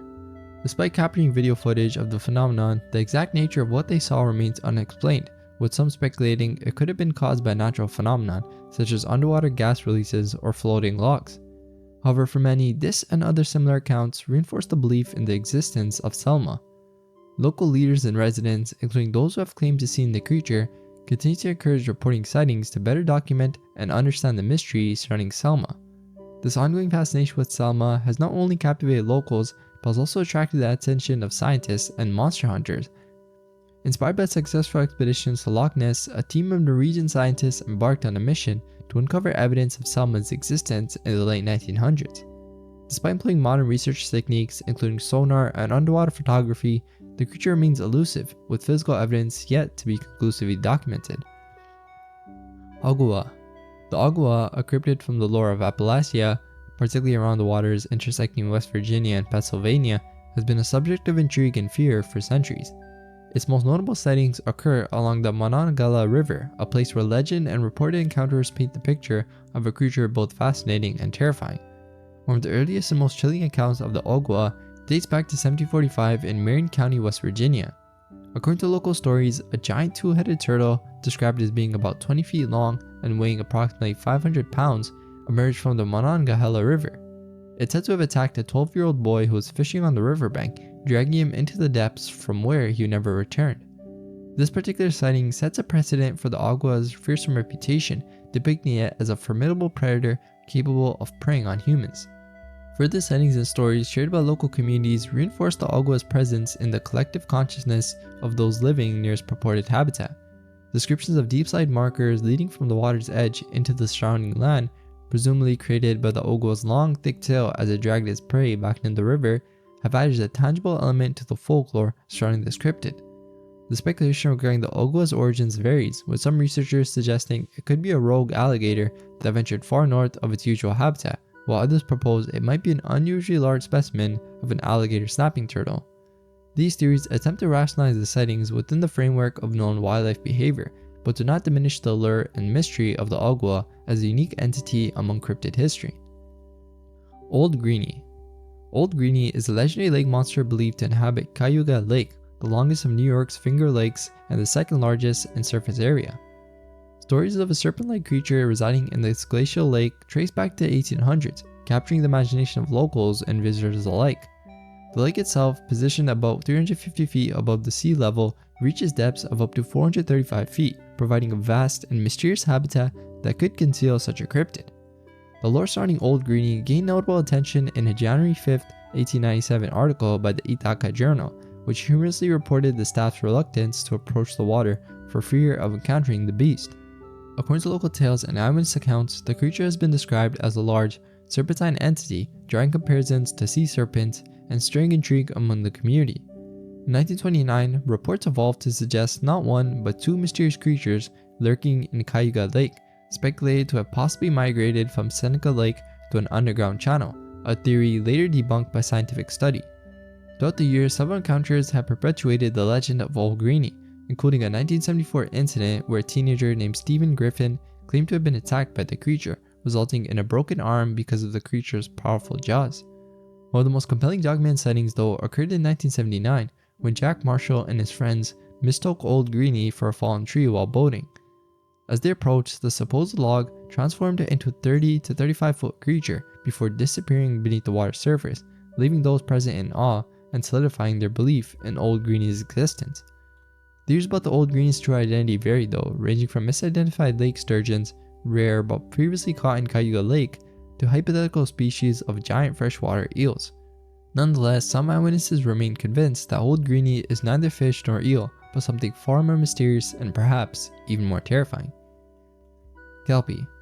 The Kelpie, a figure from Scottish mythology, embodies the essence of waterbound spirits that populate the rivers and lochs of Scotland.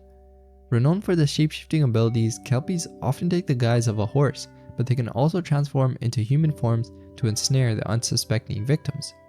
These spirits are notorious for their malevolent nature, particularly towards children and young adults, luring them with the appearance of a tame pony or a beautiful young woman, only to drag them into the depths to meet a watery end. The lore surrounding Kelpies is rich with tales of their cunning and deceit. For instance, one traditional story tells of a Kelpie luring 9 children onto its back, only for the 10th child to escape by cutting off its finger to free himself from the Kelpie's magical grip. The child escapes, but the others are not so fortunate, disappearing beneath the water surface, never to be seen again. This tale, among others, highlights the Kelpie's sinister delight in the drowning of its victims, a theme common across various stories within Scottish folklore. Despite their feared reputation though, Kelpies are also subjects of fascination, appearing in various forms of art and literature. They're even celebrated in modern times, as seen with the monumental steel sculptures known as the Kelpies in Falkirk, Scotland. These sculptures, standing 30 meters high, pay homage to Scotland's horse-powered industrial heritage while drawing inspiration from the mythical creature. Kelpies also share similarities with other mythical creatures across different cultures, such as the Nixie in Germanic mythology and the Nyker in Scandinavian folklore, all of which are associated with water and often possess malevolent traits towards humans. Interestingly, capturing a Kelpie could grant a person control over the creature, with legends stating that a Kelpie's bridle is the key to their power. Such a captured Kelpie could offer the strength and stamina of many horses, a trait highly prized if one could manage to tame the beast without falling prey to its deadly allure.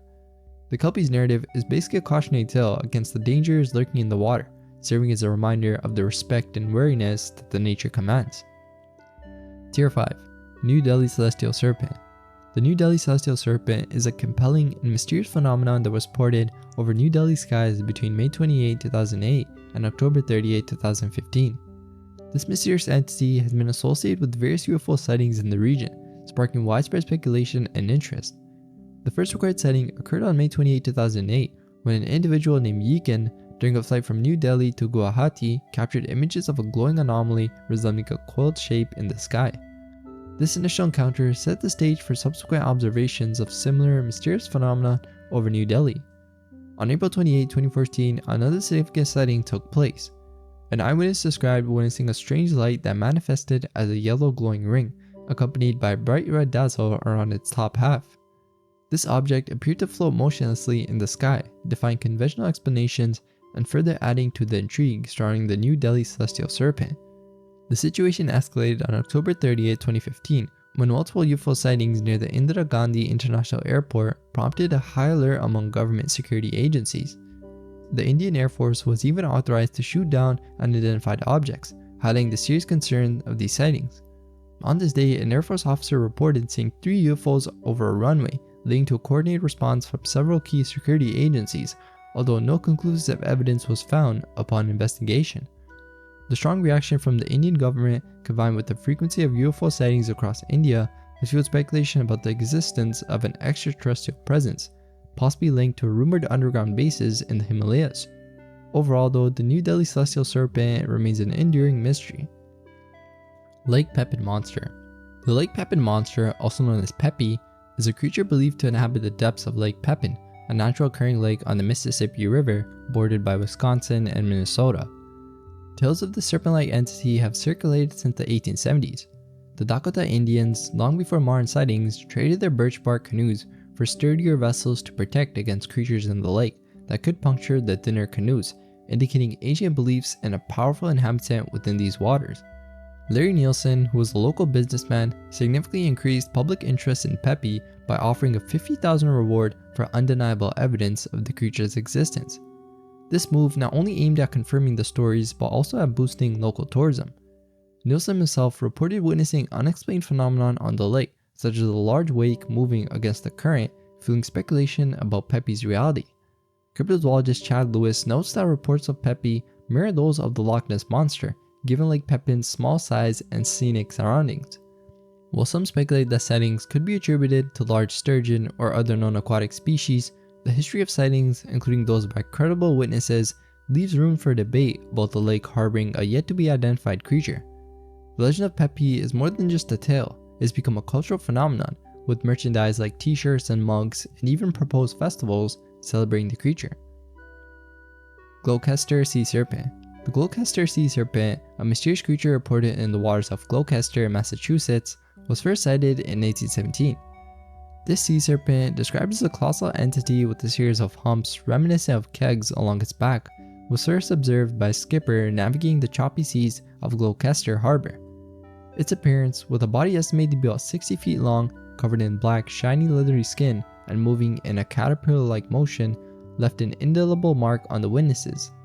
The creature's head, likened to that of a serpent but as large as a horse's, featured a pair of dark eyes comparable in size to pewter plates, which just added to the overall fear-inducing presence.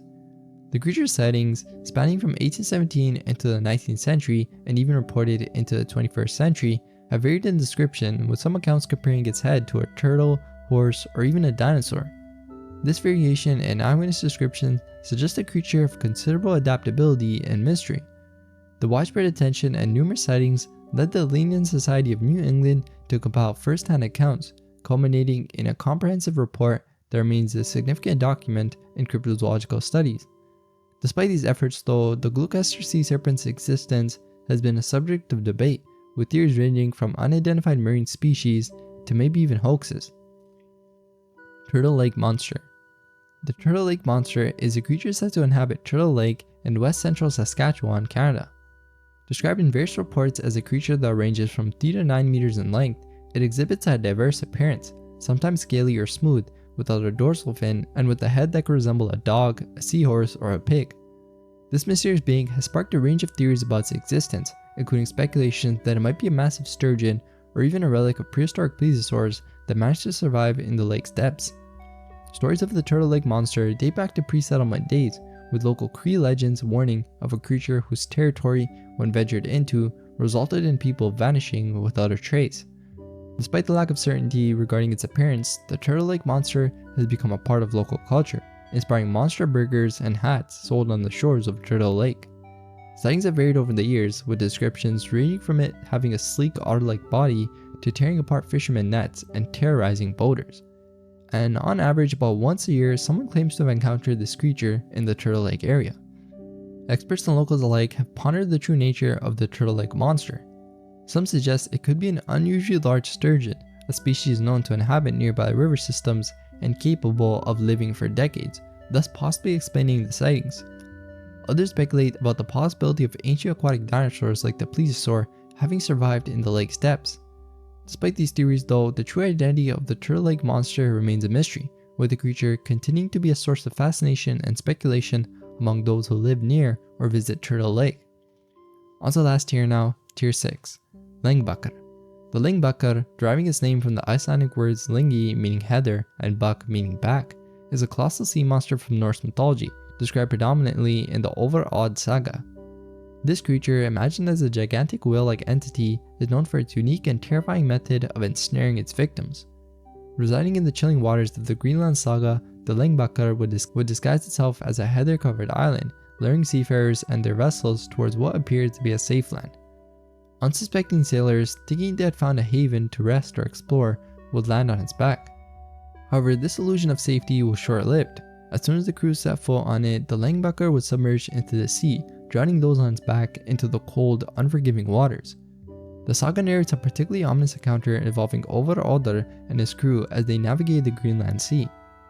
Their journey, aimed at seeking vengeance against the troll Ogmandar Floki, led them into the dangerous waters inhabited by the Lengbakkar. The tale describes how they spotted what they believed to be an island and rocks, only to realize, thanks to the wisdom of their deck officer Vignir, that these in fact were the Lengbakkar and another monstrous sea creature, Hafkufa. Vignir's keen observation and advice prevented the crew from falling into the deadly trap set by these creatures, summoned by Ogmandar Floki in a malevolent attempt to thwart their quest for revenge. This narrative showcases the Lengbakkar not just as a mere monster, but as a formidable entity part of Norse mythology, embodying the perils of the sea and the unknown. Such tales served as cautionary stories, highlighting the dangers sailors faced and the mystical creatures that, according to legend, dwelled in the uncharted waters of the ancient world. Nyami Nyami. Nyami Nyami, often referred to as Zambezi river god or Zambezi snake spirit, is a central figure in the mythology of the Tonga people who reside in the regions along the Zambezi River. This creature is believed to offer protection and sustenance to the Tonga people during challenging times. Nyami Nyami is typically depicted as a male entity, embodying the appearance of a snake with its head of a fish, a whirlpool, or a river dragon, symbolizing his dominion over the Zambezi Valley and the river before the construction of the Karaba Dam. The narrative of Nyami Nyami and his wife residing in the Karaba Gorge as the god and goddess of the underworld is deeply embedded in the cultural heritage of the Tonga people. They perceive the construction of the Karaba Dam as a significant disruption, severing the connection between Nyami Nyami and his wife, leading to catastrophic flooding and numerous deaths during the dam's construction, events that were interpreted as manifestations of Nami Nami's wrath. Following the dam's completion, it's believed that Nami Nami withdrew from the world of humans, yet the Tonga people maintain the belief that he remains a protector of their community. The Kariba legend encapsulates the profound impact of the dam's construction on the Tonga people's way of life, leading to forced relocations and altering their traditional lifestyle. The legend recounts that catastrophic floods that occurred during the dam's construction interpreted it as Nami Nami's attempts to reunite with his wife, causing widespread destruction and loss of life. These events further cemented the belief in Nami Nami's immense power and his displeasure with the dam's construction. Today, minor earth tremors in the Kariba area are often attributed to Nami Nami's ongoing efforts to reach his wife, illustrating the enduring presence of this myth in the cultural consciousness of the Tonga people. Each usage. The Each usage, a Scottish water spirit known for its malevolent nature towards humans, is feared as one of the most vicious water-dwelling creatures in Scotland.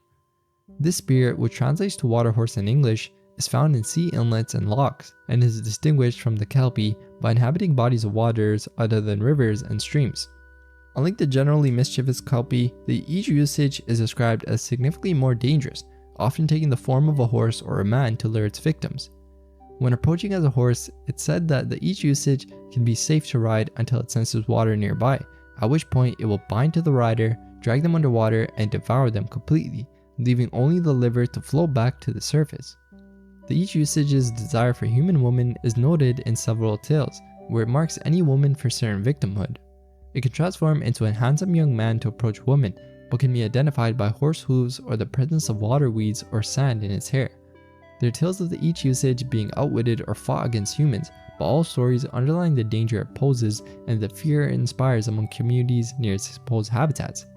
Its appearance varies too, with descriptions ranging from having a sharp beak or a narrow snout, like that of a sea turtle, to a more equine appearance with a long mane and tail, capable of changing color. It's also said to have webbed feet and a slimy coat, often black with a green tinge. The belief in the Each usage was so strong that in 1870 an effort was made to trawl Loch Nan Dubarajan on the Isle of Skye to find it, although the search was unsuccessful. Amabiye. Amabiye, an aquatic cryptid from Japanese folklore, is a pretty unique one since it was said to have prophetic abilities and had a great cultural impact over the centuries. This mermaid, or merman-like, was basically said to emerge from the sea to prophesy either an abundant harvest or an epidemic. And what sets Amabiye apart is the belief that making and sharing images of it can protect against illness. Believe it or not, this tradition was used during the recent pandemic too, with people creating face masks, hand sanitizers, and everything related to Amabiye. The accounts of mysterious beings, including Amabiye, date back to ancient texts like the Kojiki, with such entities often serving to explain the unexplained or to convey moral or cautionary tales. The 1840s in particular saw a surge in sightings of creatures like Amabiye, coinciding with the period of social and environmental upheaval in Japan. This era was marked by famine and social unrest, and for anyone that knows Japanese history, it was a significant political and societal change as the country transitioned from the Edo period to the Meiji Restoration, and this was super huge for Japan since samurai were completely abolished. The only sighting of the Amabiye though that was recorded occurred in April of 1846 in the Higo province. Over several nights, a bright light emanated from the ocean. Upon investigation by a government official, a weird creature was discovered. It identified itself as an Amabiye, predicting a 6-year bumper crop along with an impending disease outbreak. Furthermore, it conveyed that a depiction of itself would serve as a protection against the illness, which is probably where all the, face masks and everything created from. Loch Foyle Monster. So this cryptid I actually couldn't find too much information about, but it's reputed to inhabit Loch Foyle, a large estuary that lies between County Londonderry in Northern Ireland and County Donegal in the Republic of Ireland. Even though there's not too much information available, I wanted to add this here because of the video associated with it. It's pretty popular, so I put it at the top of this list, and in the video the people sound genuinely convinced, at least to me, that it's a lake monster. I'll play a small clip with the audio and let me know what you guys think in the comments.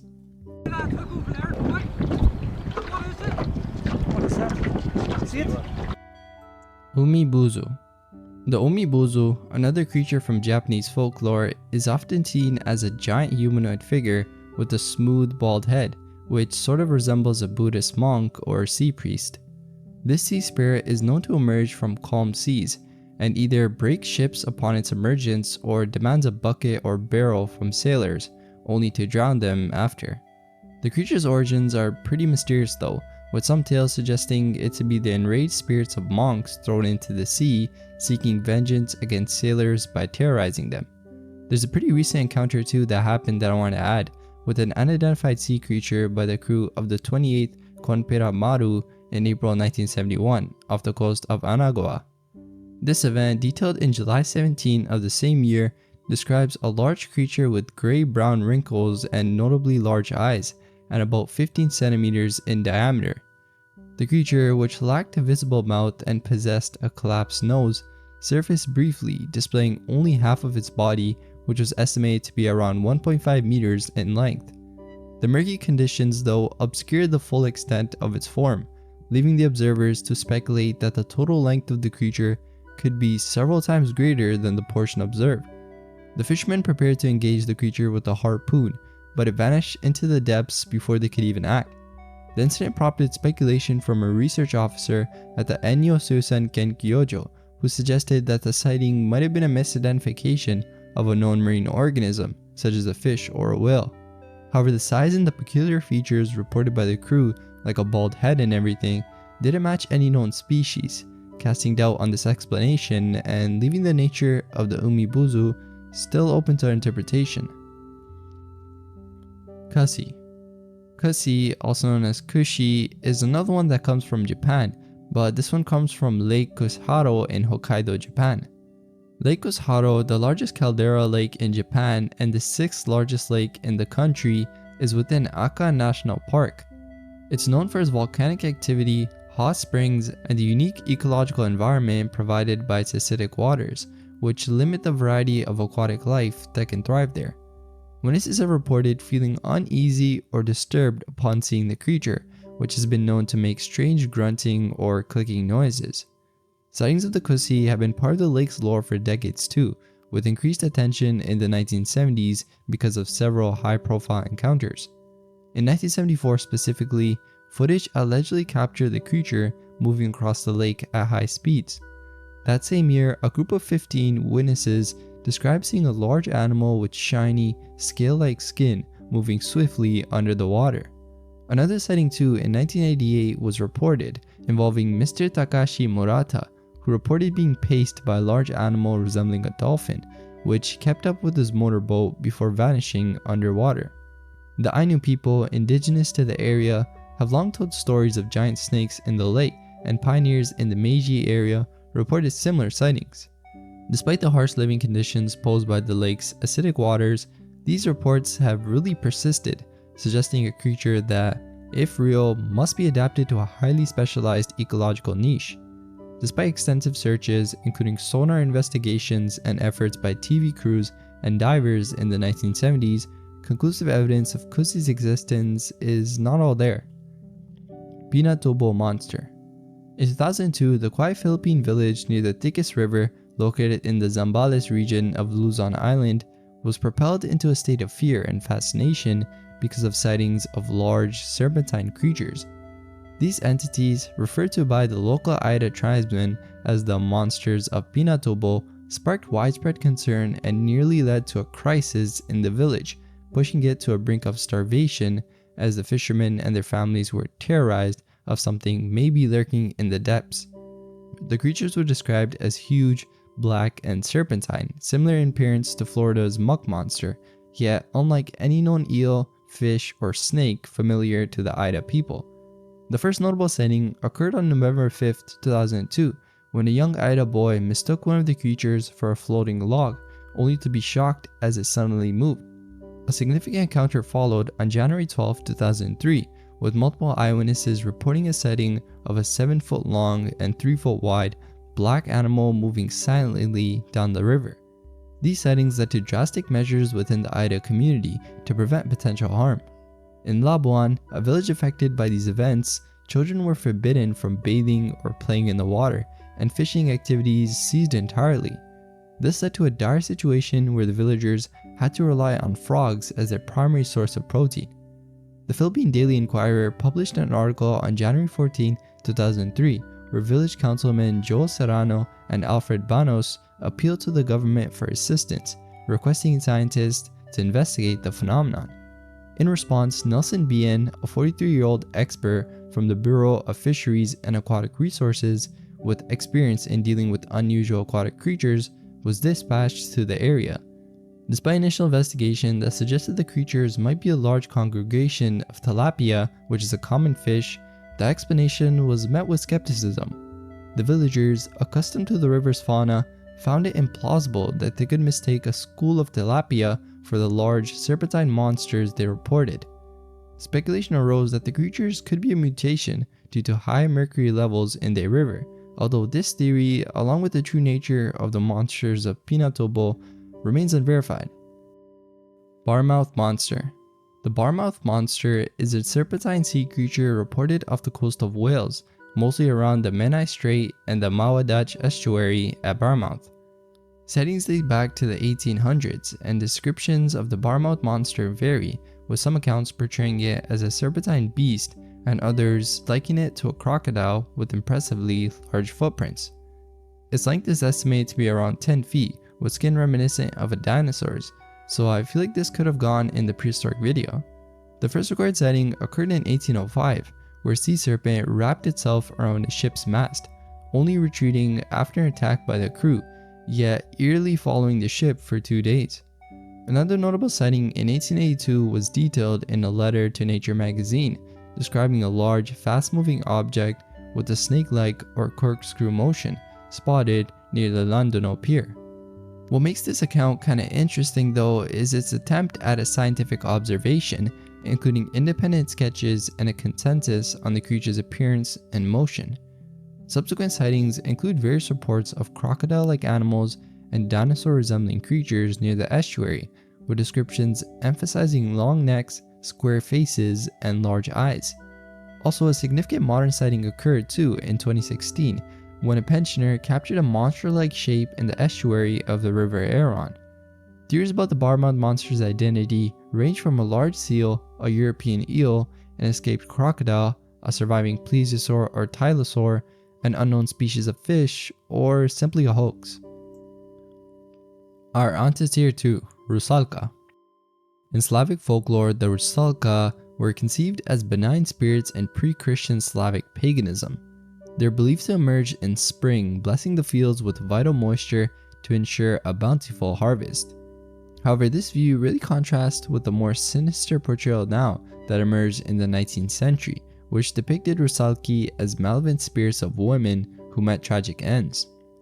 These ends were said to be mostly from taking their own life by drowning because of unhappy marriages or being victims of bad violence, forced to live out their destiny time on earth in a spectral form. These spirits could either seek vengeance to find peace or lure men into the depths with their beauty or enchanting voices, leading to the men's demise. Variations in Rusalka lore illustrate their adaptability within Slavic folklore, with some tales allowing these spirits more freedom, such as climbing trees, singing songs, or engaging in circle dances during specific times of the year, which is mostly in summer. Lake Kher Monster. The Kher Monster, a cryptid reported to inhabit Lake Kher in Yakutia, northwestern Russia, has some unique characteristics that set it apart from more commonly known aquatic cryptids. The creature, which was first mentioned in 1964 by G. Rokoslev, is described as having a snake-like head and a large fan on its back, which sort of align more with images of prehistoric dinosaurs rather than the aquatic monsters typically reported in lakes around the world. Sightings of the Kher beast are scarce though, with one of the most notable accounts coming from N. Glandkik, who described an encounter with the creature one morning in November 1964. According to Gladkick, the beast was about 4 or 4.5 meters long, with the neck around 1.5 meters in length, a small flat head reminiscent of a snake, and a large dorsal fin. The dark blue skin and the sizable dorsal fan led to comparisons with prehistoric creatures, notably the Tyrannosaurus, rather than the more common comparisons like a plesiosaur. The explanation of the Cryptid beast remains speculative though, with the initial reactions drawing parallels to known prehistoric creatures.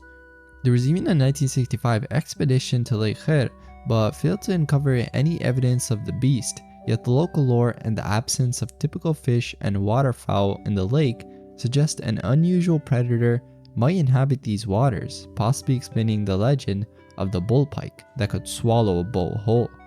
However, the credibility of the Cryptid beast sightings is complicated by Anne Gladkick's admission that his story was in fact a hoax. This admission casted doubt on the existence of the creature, so it's kind of between myth and potential reality. Jade Rokosoev's silence on the matter further sort of complicates things, creating a situation where the Cryptid beast is both a debunked myth and a cryptid at the same time. Diplocolus. The Diplocolus, an extinct genus of amphibians, thrived during the early to late Permian period and has unexpectedly found its way into modern cryptid lore through a series of alleged sightings and hoaxes. Despite prehistoric extinction, the Diplocolus has been reported to have been seen, photographed, or filmed in recent times. In November 2004, an article published in the Malta Times by Professor Patrick Sembi of the Department of Biology at the University of Malta brought to light photographs identifying a creature as a Diplocolus. However, he quickly concluded that the photos were in fact fake, given the Diplocolus extinction over 270 million years ago, speculating the creature in the photos was likely a model. Further adding to the mystery though, a sighting was reported near St. Joseph, Missouri on June 2, 2021.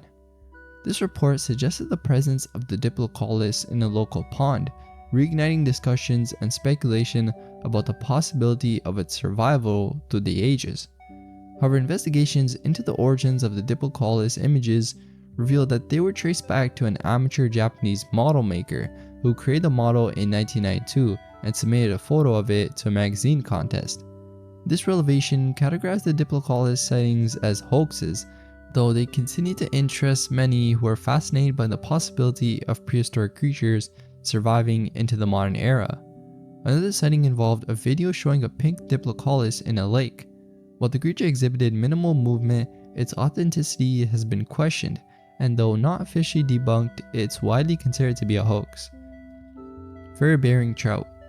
The fur-bearing trout, also known as the beaver trout or furry fish, is a creature that might have lived in the cold northern waters of North America, mostly around the Great Lakes region. This fish is said to have a thick coat of fur or hair, an adaptation that supposedly helps it survive in its frigid habitat. The legend of the fur-bearing trout can be traced back to Scottish settlers who emigrated to Canada in the 17th century. An anecdote tells of a settler who, in correspondence back home, marveled at the new lands of abundance of furred animals and fish, as he quoted. Upon request for evidence, he allegedly sent a specimen of this furred fish back to Scotland. This tale, whether fact or fiction, has embedded the fur-bearing trout in the folklore of the region, with the mountain specimens sometimes found as trophies on walls within the Great Lakes area. But the general consensus is that the myth of the fur-bearing trout is likely a blend of misinterpretation and imagination. A probable scientific explanation for the sightings of such creatures is the occurrence of saprolenia, which is a type of water mold that infects fish, especially trouts, giving them a furry appearance. This condition could easily spur tales of furry fishes among those unfamiliar with the disease.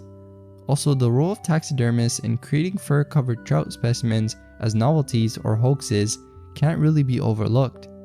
The consensus among skeptics then and researchers is that the fur-bearing trout is in fact a hoax.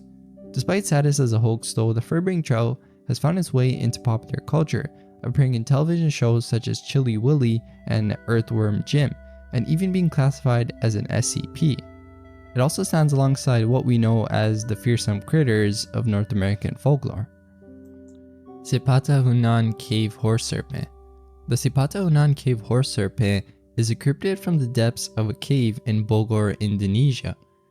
Unlike many dragon myths that feature creatures with wings, the Sepatahunan Cave Horse Serpent is described as having 4 limbs, but no wings at all. Its most distinctive feature, a horse-shaped head, aligns it with more various global dragon lore and also adds a different twist to its description. The cave, which is named Sipataunan, lies in the westernmost part of Bogor and is a dangerous place known to flood during rains. It houses a water source flowing inside, making it a challenging environment for exploration. An expedition by the Jijak Mysterious or Mysterious Tracks team in 2014 ventured into the cave, which is about 3 meters high and wide and estimated to be around 600 meters in length, although the team did not reach the end. During their exploration, the team encountered strange noises and the sound of something moving away from them. A pursuit of these sounds led them back to the cave's entrance, where they discovered fresh, wet tracks suggesting the presence of an unknown creature that had vacated the area. Given the scant evidence and the mysterious nature of the creature though, it's challenging to pinpoint exactly what the horse serpent could be. Local accounts suggest a terrestrial dragon with 4 limbs, living quietly within the confines of the cave. One theory proposes it could be a type of water monitor, which would be a plausible explanation concerning the cave's wet conditions.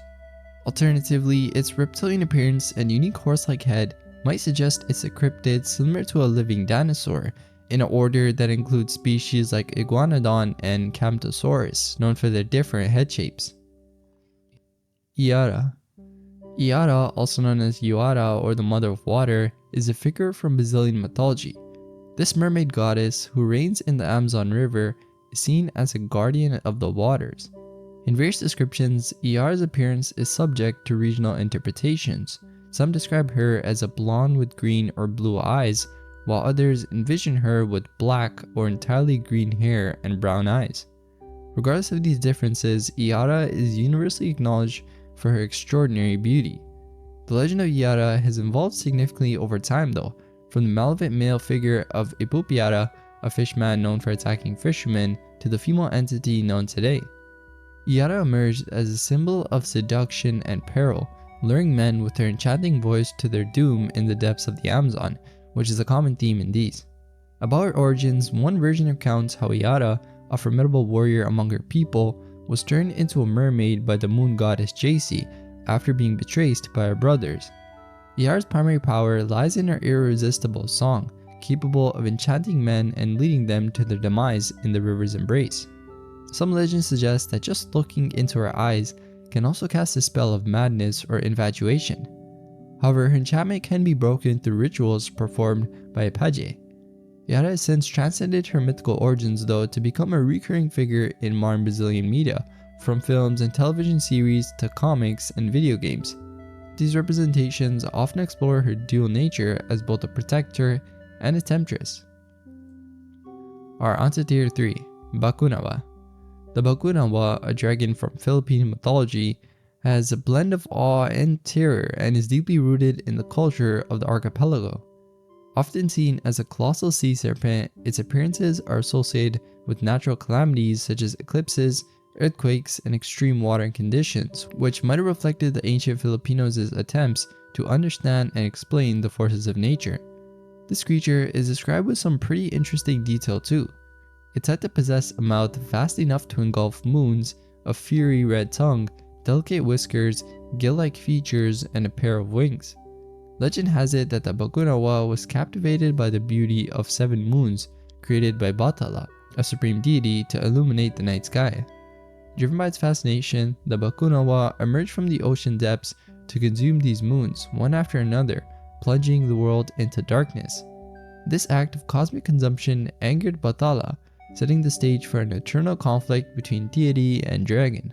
To stop the Bakunawa from swallowing the moons entirely, ancient Filipinos would engage in communal noise-making using pans, pots, and other implements to startle the creature into releasing its celestial prey back into the heavens. Capilobo. The Capilobo is a creature from the folklore of Brazil, mostly in the states of Para and Maranhão. This cryptid mostly features in the local lore as a vampiric entity that roams the forest at night. The creature's legend has its roots in indigenous beliefs and storytelling.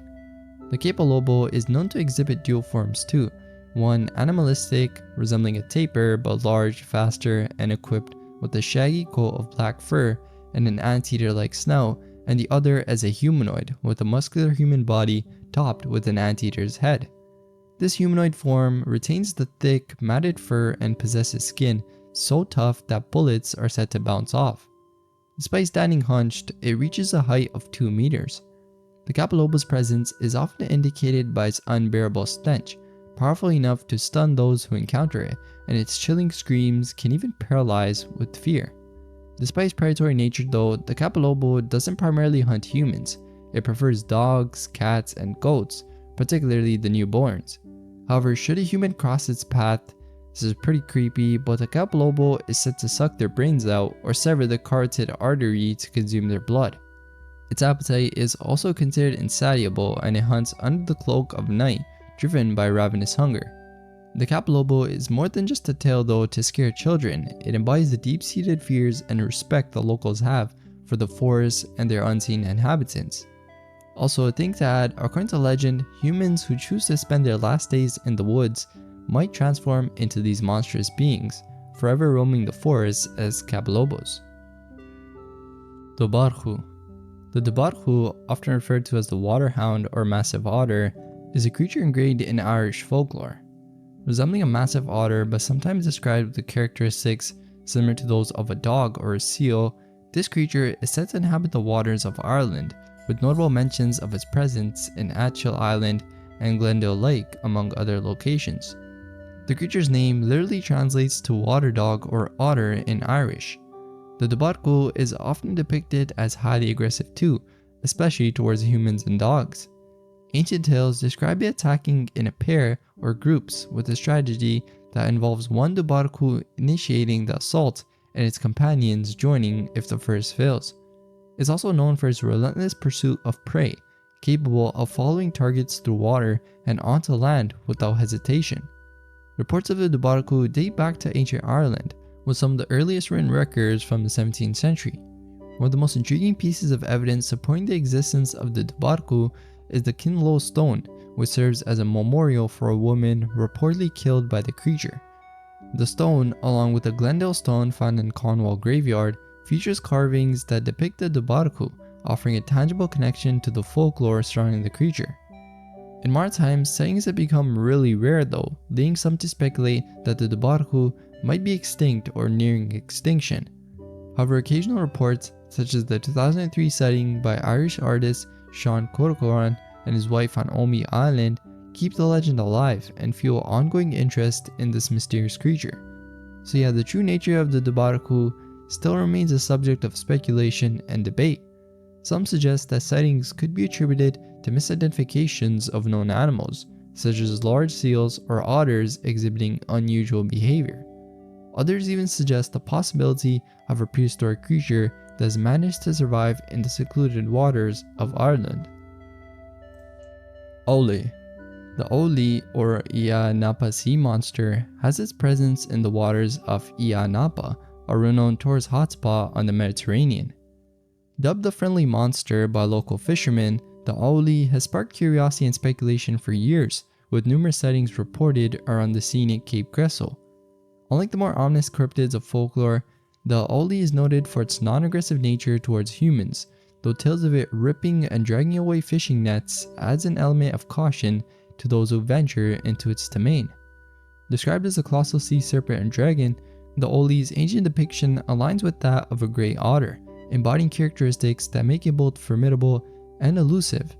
Sightings describe it as having a mouth as vast as a lake, covered with a red tongue, whiskers, and a pair of wings, one set large and ash gray and the other smaller, located further down its body.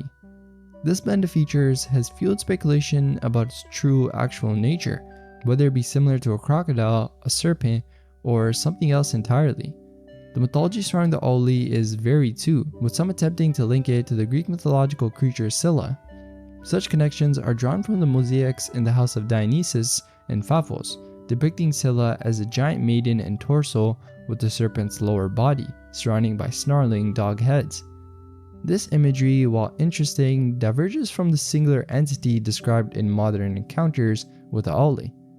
Efforts to uncover the truth behind the sea monster have ranged from government-led searches to features on television series such as Destination Truth. Hydorachos. The Hydorachos hoax is an interesting episode in the history of cryptids and has a cautionary tale about the allure of the unknown and the lengths to which individuals might go to capitalize on that allure. Created by Mr. Albert Koch in 1845, the Hydrocos was presented to the public as a skeleton of an actual sea serpent. Koch assembled the skeleton from the remains of several Basilosaurus, a species of prehistoric whale presumed extinct, and possibly parts of Pontogenesis. This combination was exhibited in the Apollo Saloon, where spectators could marvel at the supposed sea creature for a fee of 25 cents. Measuring 114 feet in length, the Hydrocos was an immediate sensation. However, upon closer inspection, the scientific community quickly debunked its authenticity as a single prehistoric creature.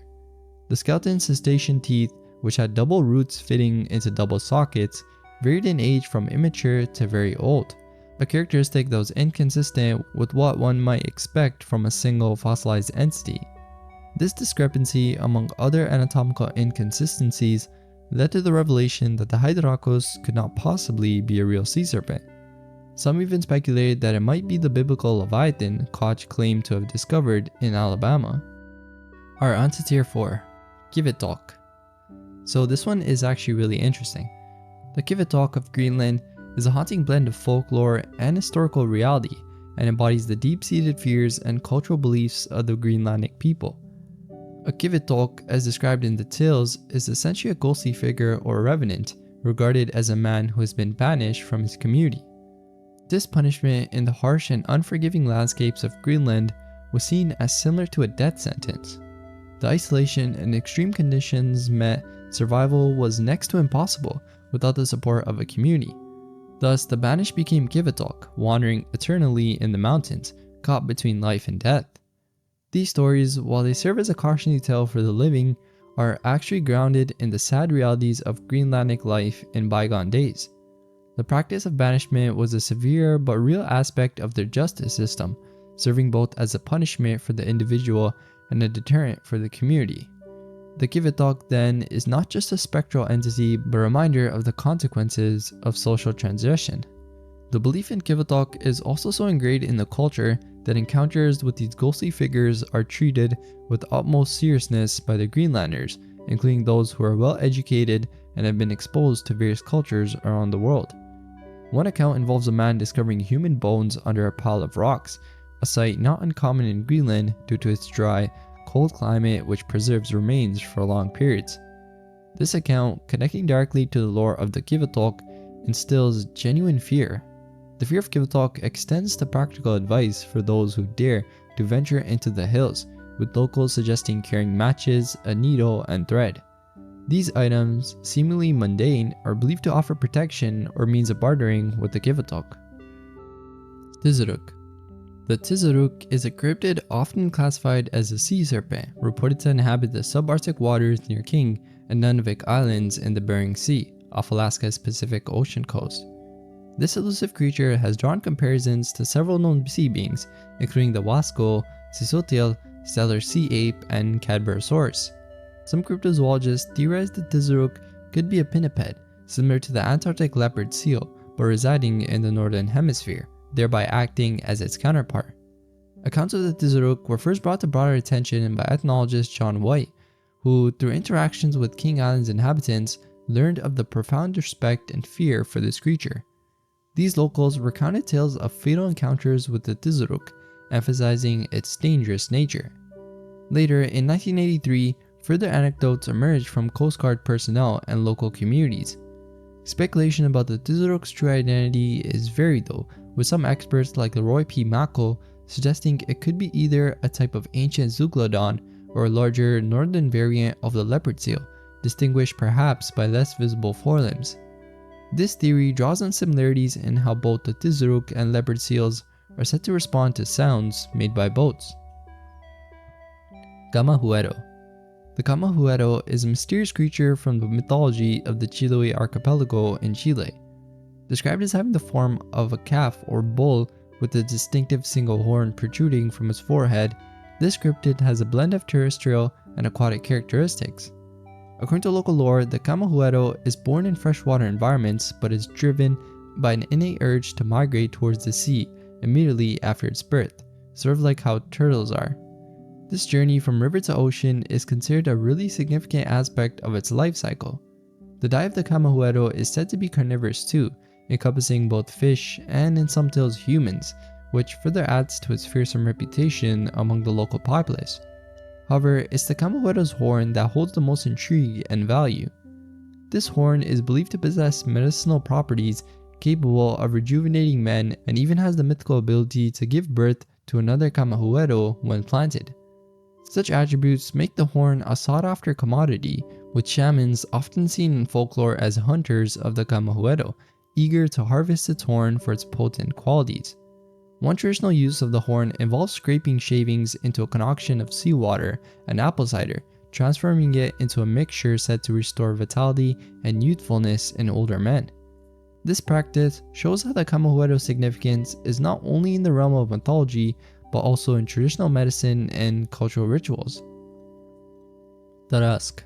The Tarasque is a mythical creature deeply rooted in the folklore of Provence, France.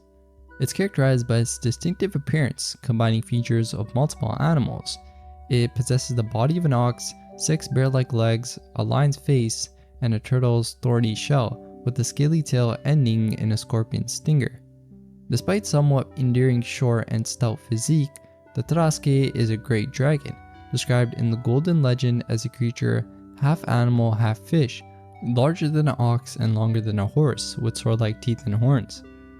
Originating from Glacia, the Tarasque is believed to be the progeny of the Onacus, a scaly, bison-like beast capable of setting everything it touched ablaze, and the biblical Leviathan. Its legend is closely tied to the town of Tarascon, where it was said to terrorize the populace from its dwelling in a marsh between Arles and Avignon along the Rhone River. Attempts to subdue the beast by the King of Nerluc through conventional warfare proved futile until Saint Martha, a biblical figure, managed to tame the creature using hymns and prayers. Despite being brought to the town in a pacified state, the Tarasque was killed by terrified townsfolk, leading to a collective remorse that ultimately resulted in the town's renaming to Tarascon in the creature's memory. And the Tarasque's legacy continues to be celebrated in modern culture, mostly in Tarascon, where a statue near King René's castle commemorates the creature. An annual festival initiated in 1469 by René of Anjou and recognized by UNESCO in 2005 as part of the oral and intangible heritage of humanity features a large effigy of the Tarasque paraded through the streets, symbolizing the community's historical encounter and reconciliation with the beast. Also, the Tarasque has inspired various cultural and military references, including a French anti-aircraft gun named after it and its inclusion as a formidable creature in the Dungeons & Dragons tabletop RPG. Our answer tier 5. Banyoles Monster. The Banyoles monster, a creature from legend and possibly similar to a dragon, comes from the lake of Banyoles in Catalonia, Spain. The lore surrounding the Banyoles monster traces its origins back to the 18th century, when it was said to inhabit the murky depths of Banyoles Lake, located in the Grana region of northeastern Spain. The monster, according to legend, was a menacing presence until Saint Emeterio, a French monk, managed to lure the creature from the lake using prayers. Remarkably, Saint Emeterio was able to transform this formidable beast into a peaceful herbivore. This tale suggests that the monster still resides within the lake, dwelling in its depths to this day. Over the centuries, the legend of the Banyoles monster has been added by various accounts and stories. While specific documented sightings are rare, the legend itself has served as a catalyst for local folklore, inspiring tales of encounters and narrow escapes. One particularly vivid tale from the late 7th century recounts the appearance of an aquatic dragon that terrorized the region around the lake. This dragon, covered in scales and unable to fly because of its size, reportedly attacked animals and people near the lake, hiding in a cave known as La Draga. The creature's fiery gaze and toxic breath were set to lay waste to the surrounding countryside, spreading disease and death. The narrative took a dramatic turn when Charlemagne, the legendary Frankish king, was said to have sent soldiers to confront the monster. According to legend, these soldiers met a grim fate, prompting Charlemagne himself to face the dragon. The outcome of this mythical encounter varies, with some suggesting Charlemagne nearly lost his life, while others claimed he subdued but could not kill the beast. Ultimately, it was Saint Emeterio who resolved the conflict, not through force but through faith. By drawing the creature out and declaring it harmless, Saint Emeterio not only pacified the monster, but also unveiled the true source of the disappearances attributed to it: Charlemagne's troops, who were abducting locals and consuming livestock. The legend of the Banyoles monster has now transcended its mythical origins to become a part of local culture and traditions. It's inspired songs like the 2008 children's tune El Monstre de Banyoles and continues to fuel the imagination of those who visit Lake Banyoles. Gajah-Mina. The Gajah-Mina is a sea cryptid from the lore of the Indonesian archipelago. Known among the seafaring Malay and Indonesian peoples, the name translates to fish elephant, distinguishing it from Gajah Lot, which means elephant seal. This creature is recognized as one of the 7 mythological animals in Balinese Hindu culture, often depicted in the form of elephant-headed fish in temple decorations and artifacts, indicating its significance since antiquity. Descriptions of the Gajah-Mina typically come from coastal village elders, who claim the creature resembles a whale in size, equipped with an elephant's trunk, fur, a pair of tusks, and sometimes wide ears.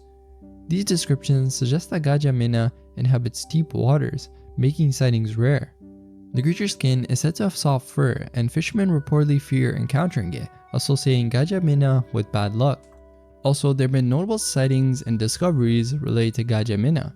For instance, in January 2005, a white furred carcass washed up on the Dungan beach in Riau, with villagers believing it to be a Gajah-Mina due to its size and distinctive features, such as tusks and a thick skin. Another sighting occurred in June 2010, when a fisherman claimed to have seen a sea elephant trapped in its nets, though he did not approach the creature because of fear. In August 2013, fishermen in Subi found a floating carcass believed to be a Gajah-Mina, though they only managed to retrieve its tusk after the carcass decomposed before reaching land. The most recent report came from February 2016, when a villager in Serasian Island, Natuna, discovered a beach creature with tusks, a trunk, wide ears, and a whale-like tail. Despite plausible explanations suggesting that these sightings could be misidentified decomposing whale carcasses or even elephant seals, or possibly Syrians like dugongs, local elders and fishermen maintain their belief in the Gajah-Mina's existence. They argue that their familiarity with local marine life, including the variety of whale species in the region, allows them to distinguish between known animals and the furred Gajah-Mina. Lake Harrington Monster.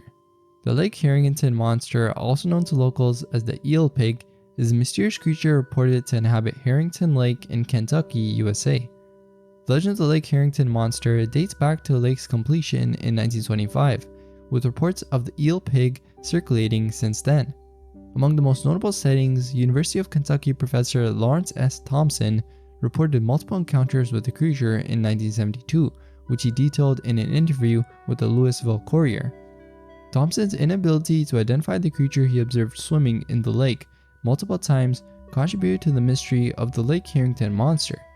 He likened its mysterious nature to the way one might regard an alligator as a monster upon first encounter. Despite sporadic sightings over the years, no conclusive evidence has been presented to confirm the existence of the Lake Harrington monster. Speculations about its identity range from it being a misidentified alligator gar or other large fish species native to the lake to an out-of-place alligator that somehow made its way into Harrington Lake via the Mississippi and Kentucky rivers. Another intriguing theory suggests that the monster could be a prehistoric animal that survived in underground limestone caves, which were then flooded during the lake's constructions. Theories about the Lake Harrington monster also touch on the possibility of it being an unknown species of aquatic animal that has somehow managed to elude scientific discovery. The lake's history and biodiversity provide fertile ground for such speculations, despite the lack of concrete evidence to support the existence of such a creature. Zaratan. The Zaratan, a cryptid of maritime folklore, is seen as a colossal sea turtle mistaken for a small tropical island by unsuspecting sailors. This legendary creature is described as having a vast shell and appears to be a sloped, rocky landmass, leading sailors to anchor upon it in search of sustenance. However, as night descends, the Zaratan submerges, pulling the ship and its crew to their doom. While some stories portray the Zaratan as a gigantic whale, octopus, or an immense fish struggling to reach its tail with its mouth due to sheer size, the turtle version is the most prevalent. Its feeding habits are equally fascinating too, with the Zaratan said to emit a sweet aroma to attack fish into its mouth before snapping it shut, consuming entire shoals in a single gulp. The Zaratan's mythological presence extends beyond mere stories though. It appears in the adventures of Sinbad the Sailor and is mentioned in the Book of Imaginary Beings. Some even speculate that the Zaratan could explain the legend of Atlantis, suggesting that the creature's sudden dive could have engulfed the city, giving birth to tales of the lost continent. The Zaratan also draws parallels with the world turtle, a mythological figure believed to carry the world on its back across various cultures. Scientific explanations for the Zaratan point to sightings of prehistoric turtles, such as the massive Archelon or the even larger Stupendums, even though neither matches the island-sized descriptions of the Zaratan. Alright, now into tier 6. Nuchlavi. The Nuchlavi, a creature from Orcadian folklore, is a fearsome demon that emerges from the Scottish Isles, being most notorious for its malevolence without a shred of goodness. Originating from the Orkney Islands of Scotland, its name is believed to have evolved from Nuchlavi, which itself is derived from Nok or Nuggle, linking it to the Icelandic Nikur. This formidable entity is described as the epitome of evil among Scottish island demons, possessing powers that bring about widespread destruction. During the summer, it's said that the Nuchlavi is confined to the ocean's depths by the Mitr o the Sea, a deity who holds sway over its movements. The Nuchlavi's presence is overall a harbinger of disaster, with attributes like its breath alone being toxic enough to ruin crops, cause drought, and spread disease among both livestock and humans. Notably, the creature detests the smell of burning seaweed used in kelp production, which incites its rage, leading to devastating consequences such as killing livestock. The only being capable of restraining his fury is the Mitr o the Sea. In terms of appearance, the Nuchlavi is a mix of horse and human features. It stands nearly 6 feet tall at the horse's head and about 9 feet at the humanoid head, weighing close to 2,000 pounds. The most chilling aspect of its appearance is its lack of skin, revealing black blood coursing through yellow veins and exposed, quivering muscles and sinews. It's said that to escape a Nuchlavi's wrath, one can utilize its aversion to fresh water, being crossing a stream can provide safety from its pursuit. Additionally, it's reluctant to venture ashore during rainfall, offering another means to avoid its terror. Nixie. In Scandinavian folklore, the Nixie is seen as a male water spirit with a remarkable talent for playing the violin, using its enchanting music to lure people, especially women and children, into the water, eventually leading to their demise. However, not all narratives see the Nixie in a bad light. Some stories suggest a more nuanced character capable of forming bonds with humans, but still often with tragic ends. The shape-shifting ability of the Nixie is a central theme to it too, with the creature able to appear as a mesmerizing man playing the violin by the water, a treasure or object floating on the water, or even as an animal, most notably in the form of a brook horse. This latter, guys, is particularly fascinating because it connects the Nixie to the broader European folklore of water horses, like we just mentioned before. The brook horse in Scandinavian tales lures individuals to ride on its back before plunging into the water with them, and I remember talking about it in a previous video too. The legend reflects the inherent dangers associated with waters in folklore, symbolizing both the nurturing and destructive powers of nature. In Germanic renditions, the Nix and Nixie, with these beings capable of assuming human, fish, or snake forms. The lore surrounding these figures is covered with tales of seduction, transformation, and the thin line between the enchanting and the deadly. Like their Scandinavian counterparts, the German Nixies at times offer aid or knowledge to humans, while at other times lead them to their doom. Lizzie. Lizzie, an aquatic cryptid that appears from the waters of Loch Lochy in Scotland, was first seen in 1929. This creature actually existed before the Loch Ness Monster by 4 years, meaning that Scotland's lakes might hold more secrets than previously believed, or maybe it was the same thing. The initial sighting took place when 2 game wardens near Speen Bridge saw something large and unidentifiable swimming in the loch, which at first they thought was just tree debris. When they looked closer though using a telescope, they realized that it was actually a weird and unknown creature that was reported to be sighted by many people over the years. In 1960, Eric Robinson and his family, along with some others, saw what seemed to be a huge, moving wave in the middle of the loch. Through Robinson's binoculars, he described seeing a creature about 30 to 40 feet long, with a dark spine and lighter belly.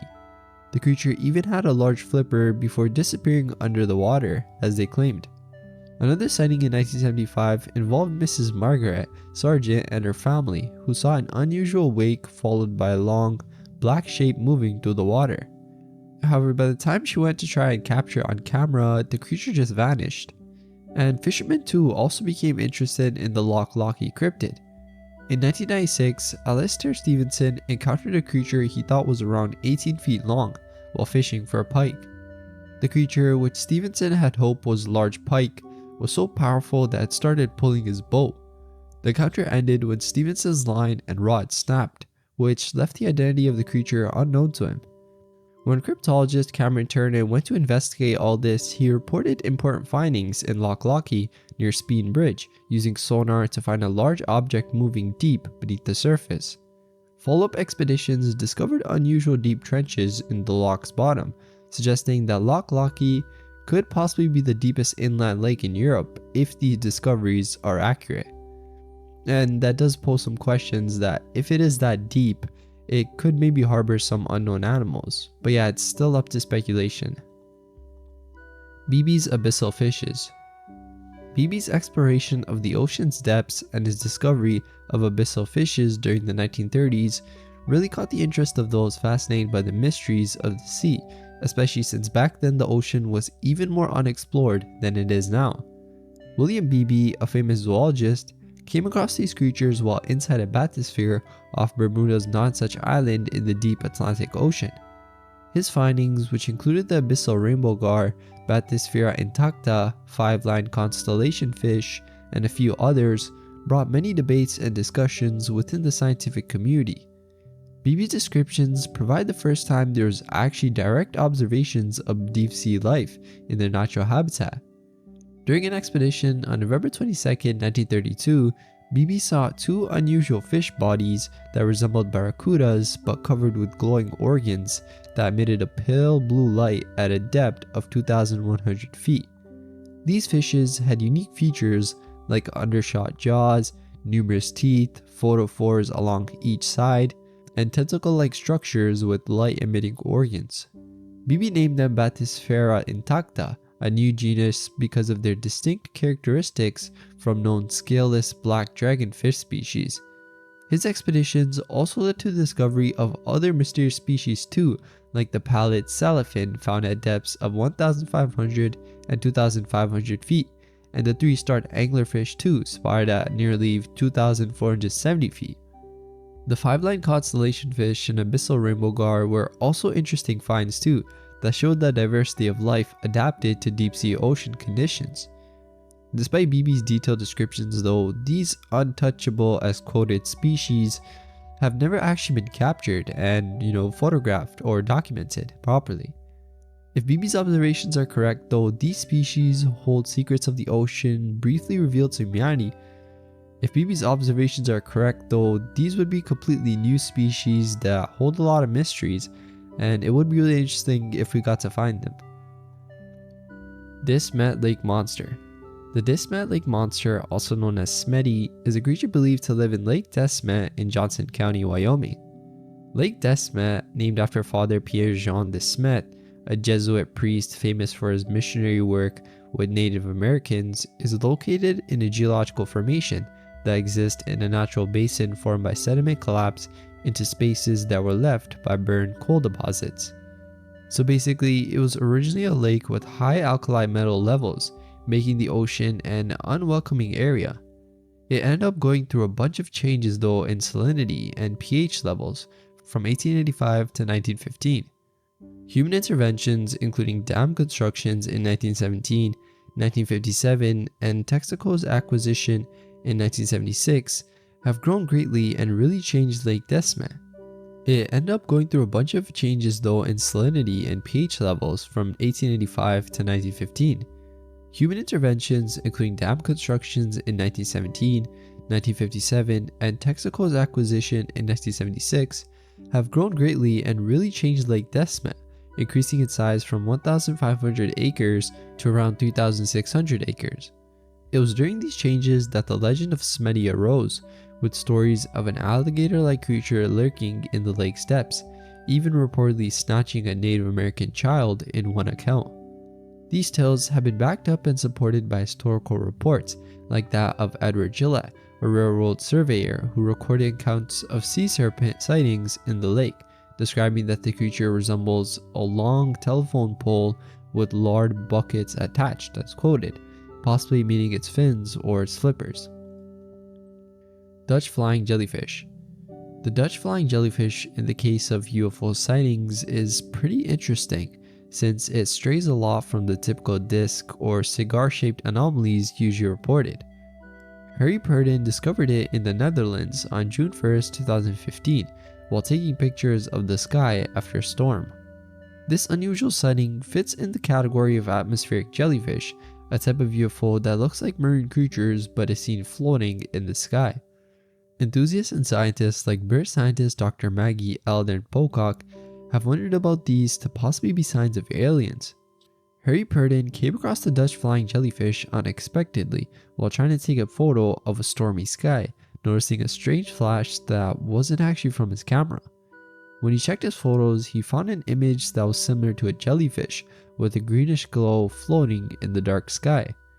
This sighting led to many theories about what it could have been, from simple explanations to more wilder theories of aliens actually existing. Some believe it might be a small meteorite or space junk, with its green color possibly coming from static electricity as it moved through the clouds. Others suggested it could be a new type of rocket test by NASA, or just a simple effect like a lens flare.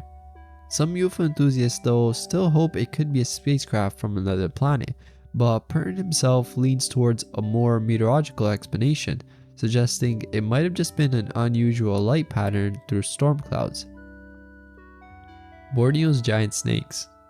Borneo's giant snakes, known as Nabau in local legends, are basically reported sightings of massive snakes in the wilderness of Borneo. These creatures have become part of local folklore, with many indigenous tribes and villagers, mainly those along the Bale River, sharing stories of experiencing or being afraid of these huge snakes. A main thing about this entry though is photographic proof of a snake-like creature swimming in the Bale River, believed to be the Nabau, which would be a towering 100-foot snake, believed by the locals to live in the gloomy waters.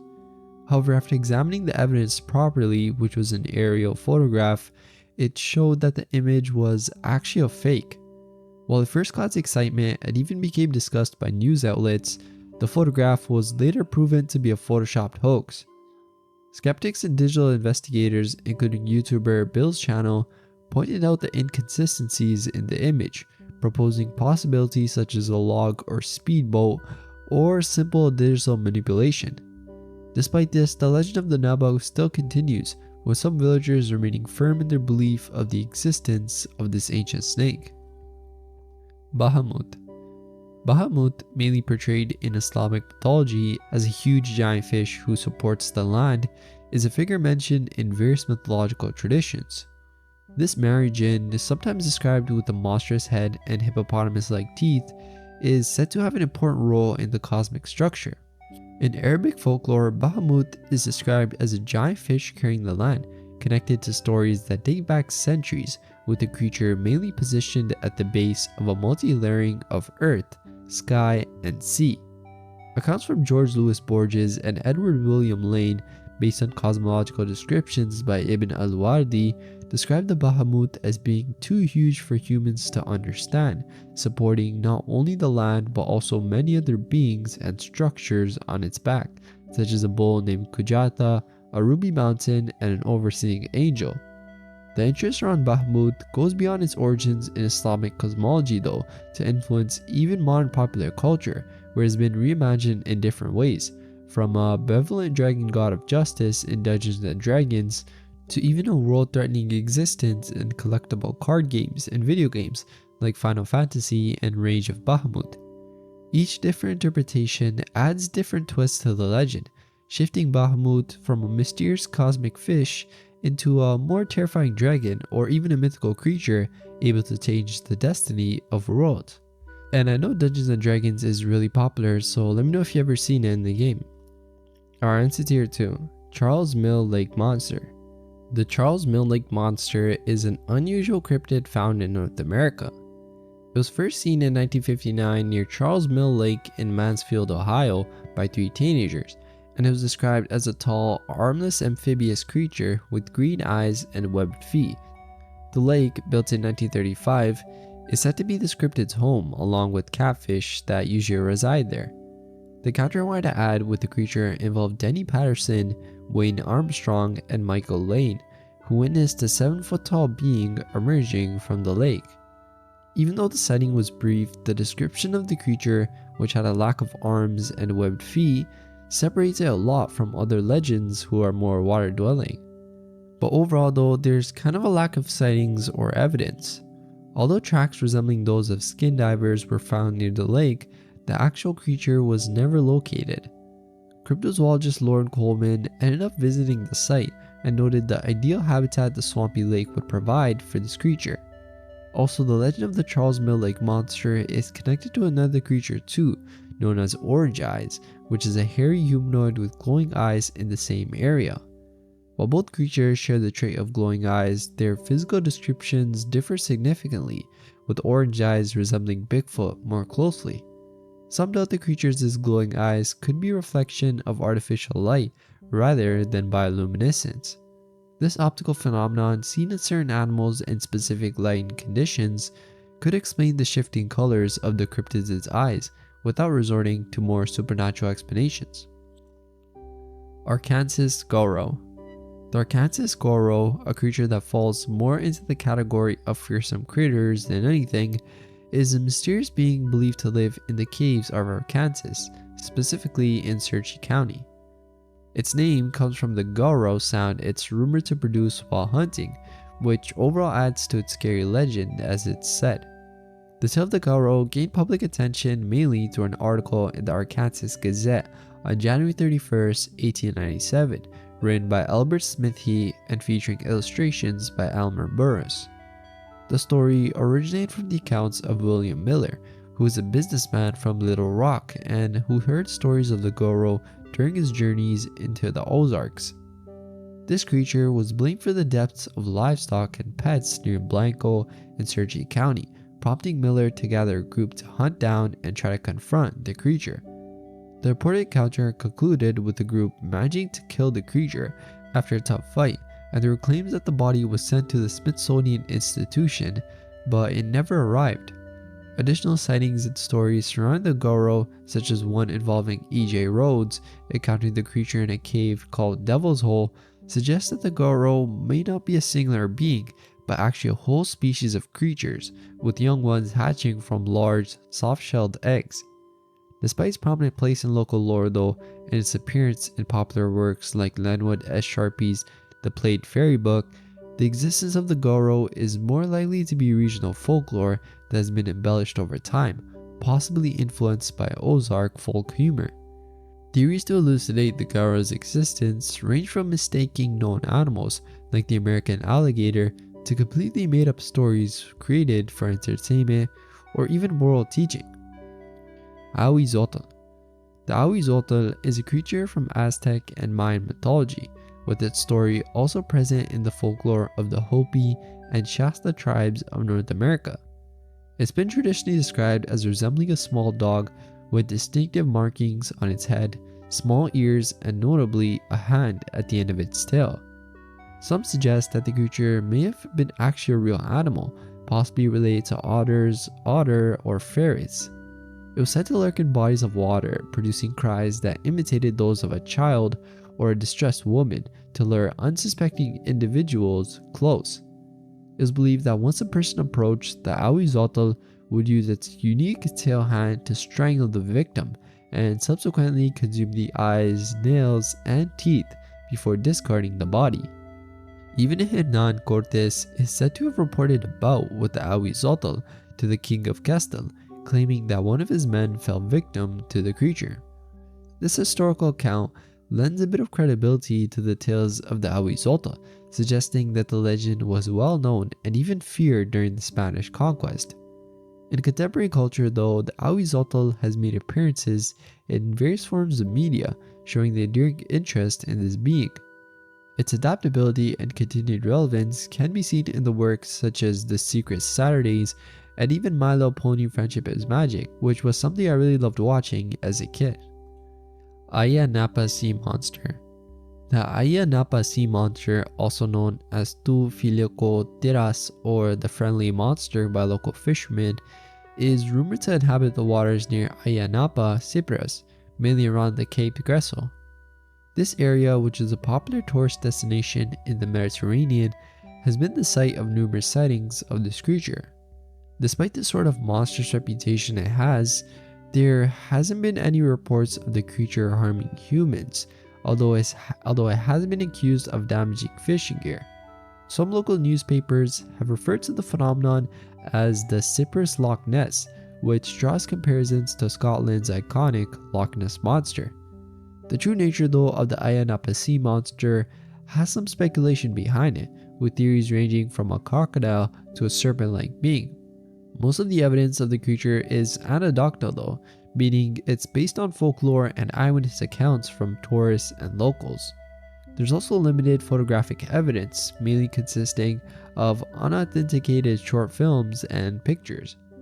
The creature was also featured in an episode of Destination Truth, a television series that investigated its mystery.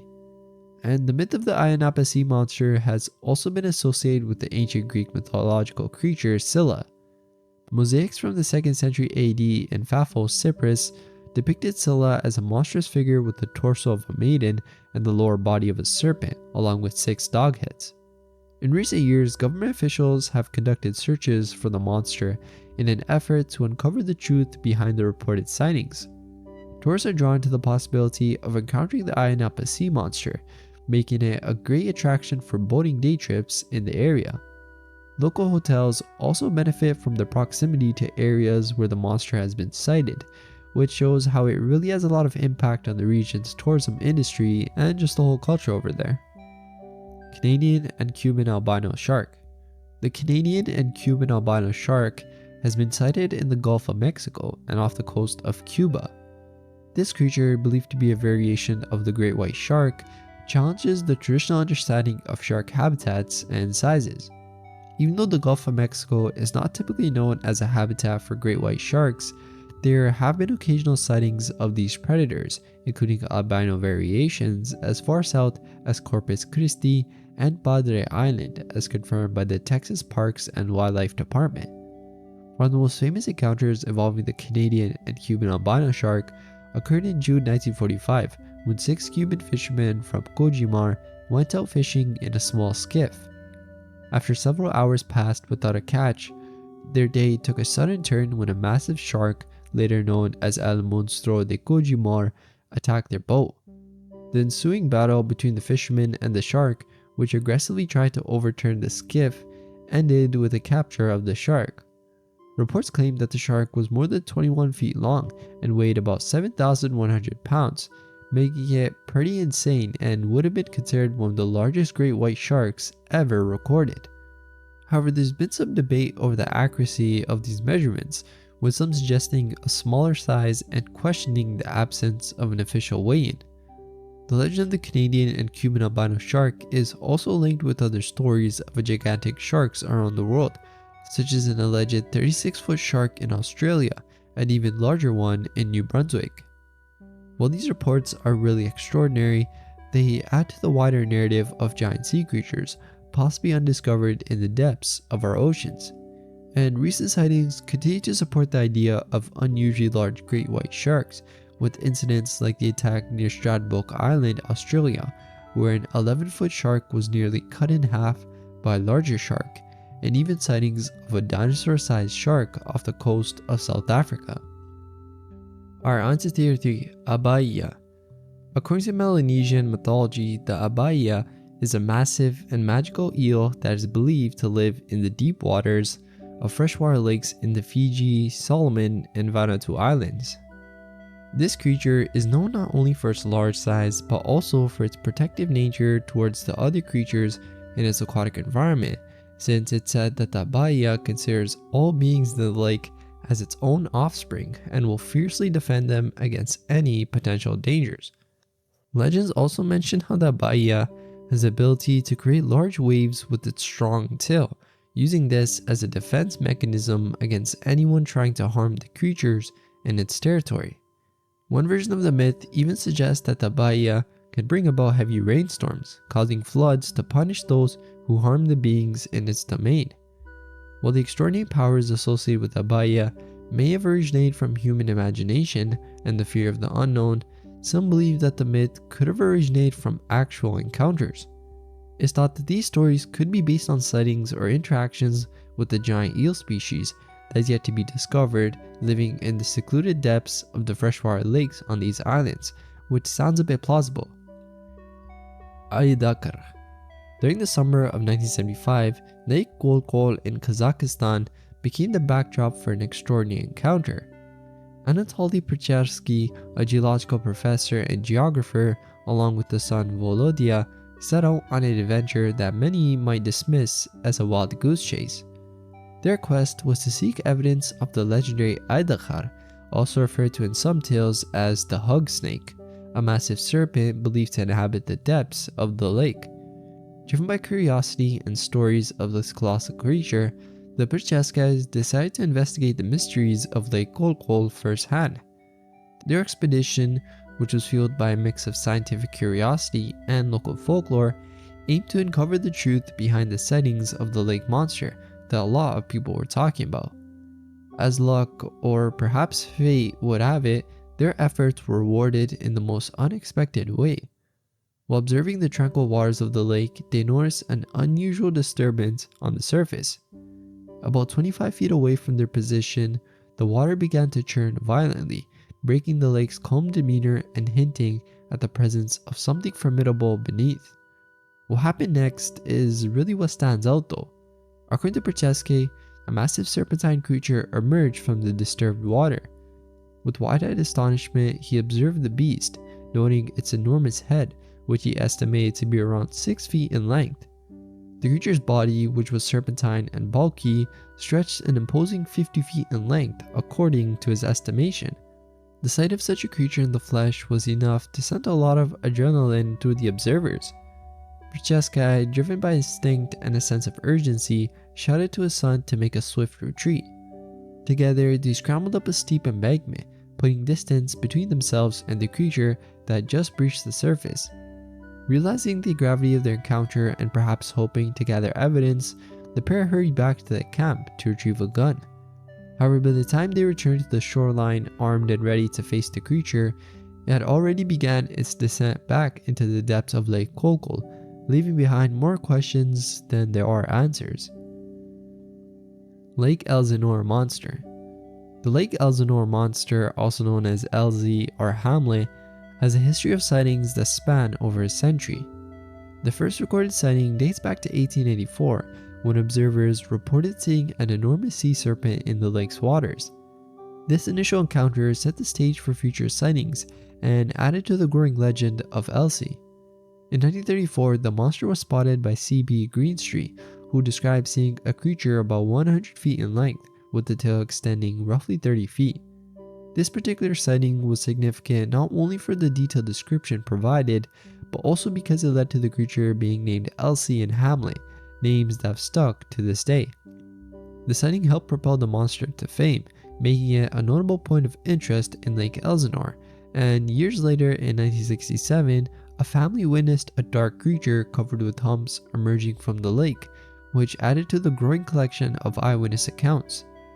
Then, in 1970, Bonnie Play had 2 encounters with Elsie, describing it as a 12-foot-long, saurian-like creature with distinctive humps.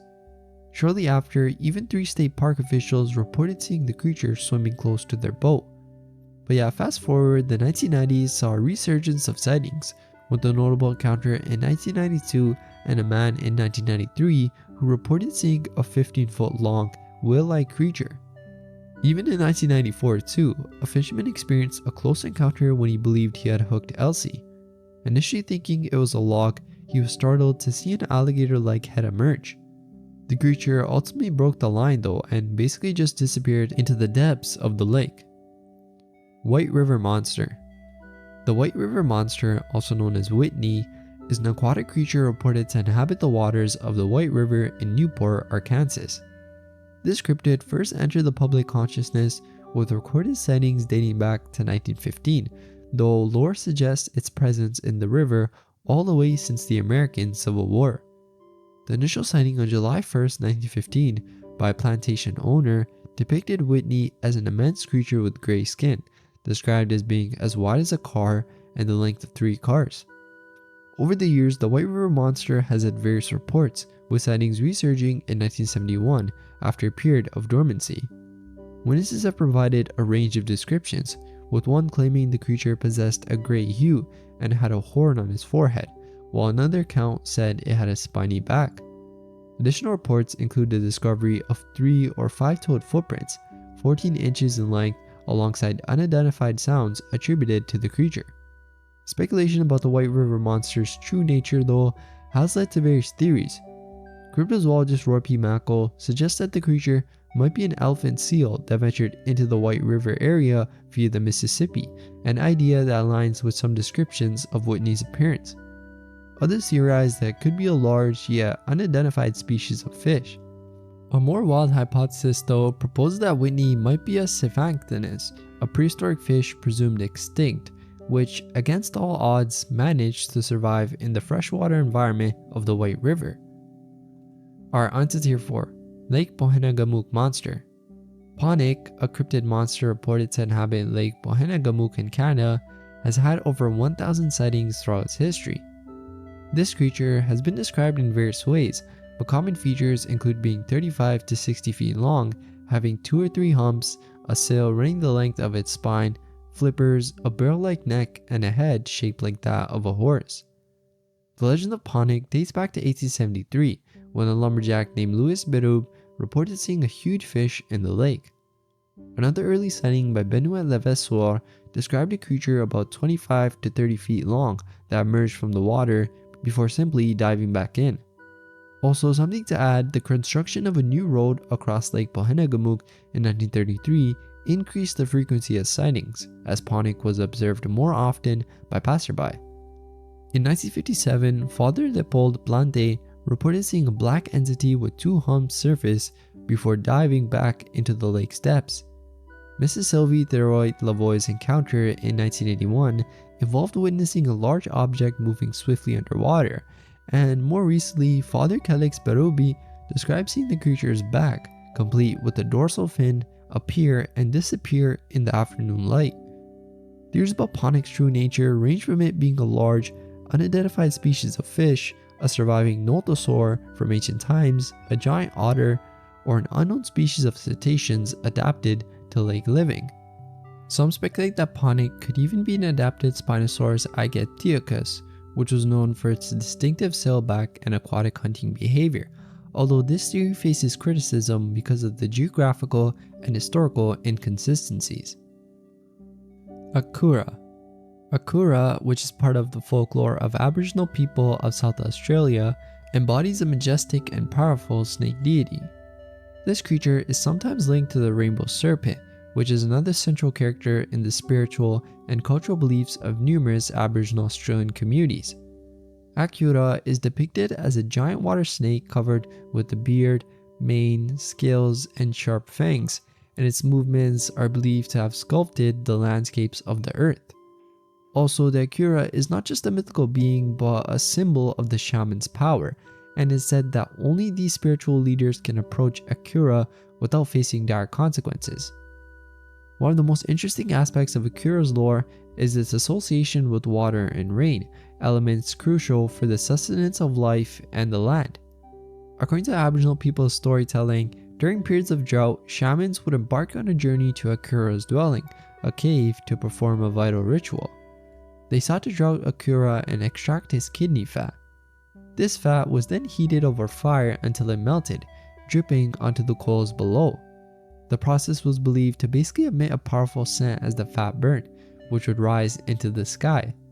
This act was said to summon strong winds, part the clouds, and bring forth a heavy downpour of rain, rejuvenating the parched land.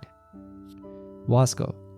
The Wasco, also known by names such as sea wolf, Wasco, and water dog, is a creature from the mythology of the Haida people from the Queen Charlotte Islands in British Columbia, Canada.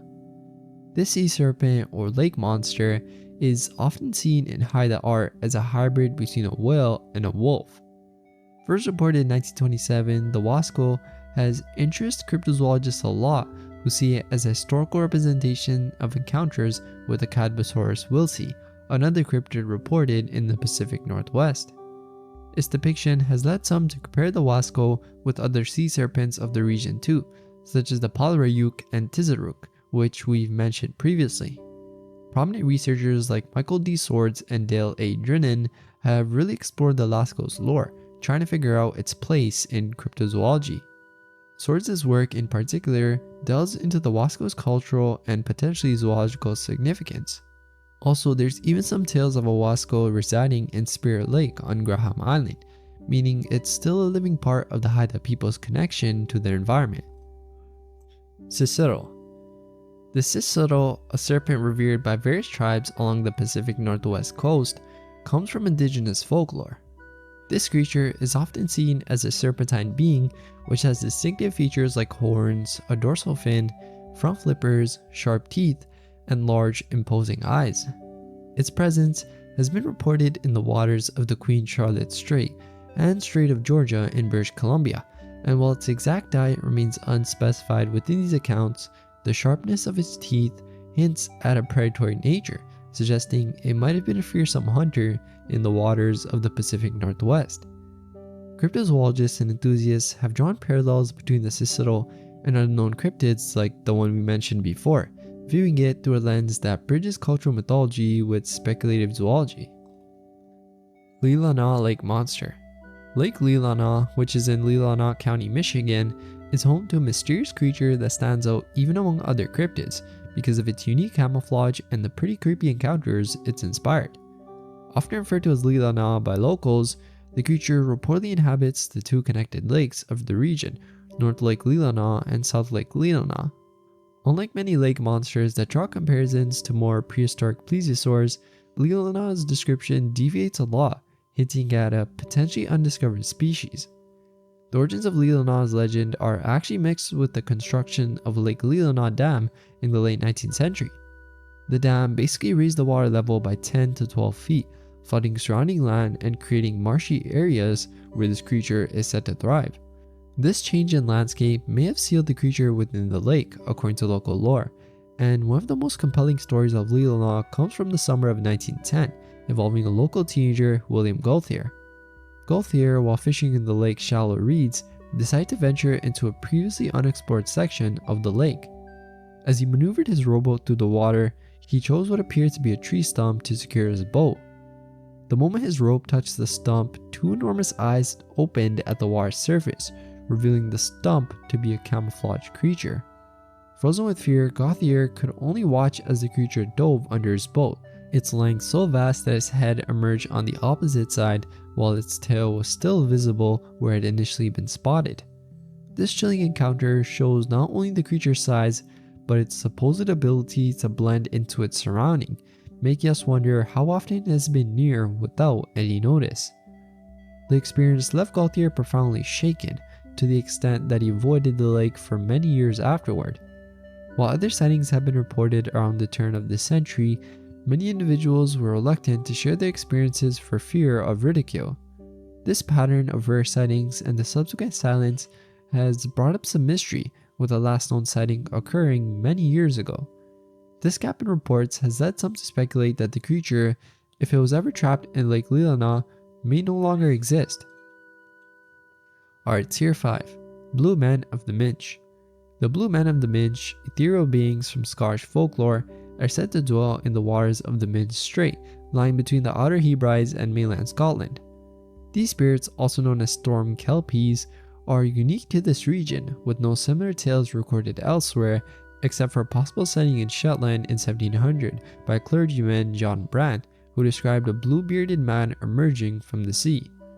Physically, the blue men resemble humans but are different because of their blue skin. On calm days, they are sometimes seen lounging on the water's surface, basking in peace. However, their serene appearance actually belies their true nature, being that they're capable of creating violent storms to sink ships and drown sailors. Unlike other sea spirits in Scottish lore, which often have a singular form or a set of abilities, the blue men are more versatile, engaging in activities like playing shinty under clear night skies and challenging ship captains to rhyming contests to decide their fate. These contests are probably the most fascinating aspect of the legend, since a captain must match wits and rhyme with the blue men's chief, and success means safe passage, while failure basically means doom for the ship and its crew. In one recorded exchange, the captain's clever replies share his ship from destruction. The blue men's leader, known as Shoni or the Blue Chief, sometimes demands tribute from passing ships, threatening destruction if his demands aren't met. This aspect of the lore hints at ancient practices of appeasing the sea and its spirits for safe passage. Attempts to capture or confront the blue men directly seem doomed to fail too. Also, attempts to capture or confront the blue men directly seem doomed to fail, as illustrated in a tale where sailors nearly capture one sleeping on the surface. The blue men's compatriots, identified only by common names like Duncan and Donald, come to his rescue, perhaps hinting at a deeper, more human-like society beneath the waves. Speculation about the origins of the blue men varies widely, from fallen angels diversifying into various mythological beings to misinterpreted sightings of picked warriors or North African slaves abandoned by Vikings, dressed in blue and mistaken for spirits by the local Scots. These theories provide a glimpse into how folklore can evolve from historical events, cultural exchanges, and the mysteries of our natural world. Draugr. The Draugr, a fearsome undead creature from Norse mythology, has a pretty haunting presence in the sagas and tales of old. These beings are century revenants, reanimated corpses with physical abilities they possessed in life, tethered to their burial mounds and often guarding treasures interred with them. The origins of the Draugr lie deeply rooted in the belief systems of the Norse people, encompassing regions of Denmark, Sweden, Norway, Iceland, and the Faroe Islands. Unlike ghosts, Draugr maintain a more corporeal form, enabling them to interact with the physical world in terrifying ways. They possess superhuman strength too, the ability to grow at will, and other powers that vary across stories, including changing their size and controlling the weather to create storms. One of the most notorious Draugr is Glamr, whose story is detailed in the Grettis saga.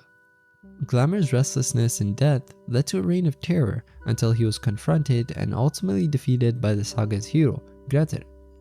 Glamr's tale is pretty much a prime example of the malevolence associated with Draugr, being that even in death he was able to curse Grettir. The creation of a Draugr could occur under specific circumstances, as it said, merely noted if the deceased was buried in an upright position, which might suggest an unwillingness to rest peacefully. Traditionally, individuals who were mean, nasty, or greedy in life were prime candidates for becoming Draugr. This belief is pretty common in a lot of cultures and stories, since it underlies the notion that one's actions and character in life could have dire consequences after death.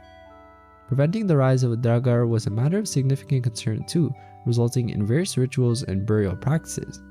These included placing scissors on the chest of the deceased, tying the big toes together, and employing strategic burial tactics to confuse or trap the spirit should it attempt to rise from the grave. And a prime example is actually the Vikings' methods of burial that reflect a deep-seated fear of the undead and the lengths to which they would go to protect the living from the potential threat of a Draugr. Pressy. Pressy, a lake monster, is said to reside in Lake Superior in the United States. With a history of sightings dating back to the 1800s, it's described as an enormous creature about 75 feet in length, and it's said to possess a horse-like head with sharp, protruding teeth positioned on a long, slender neck.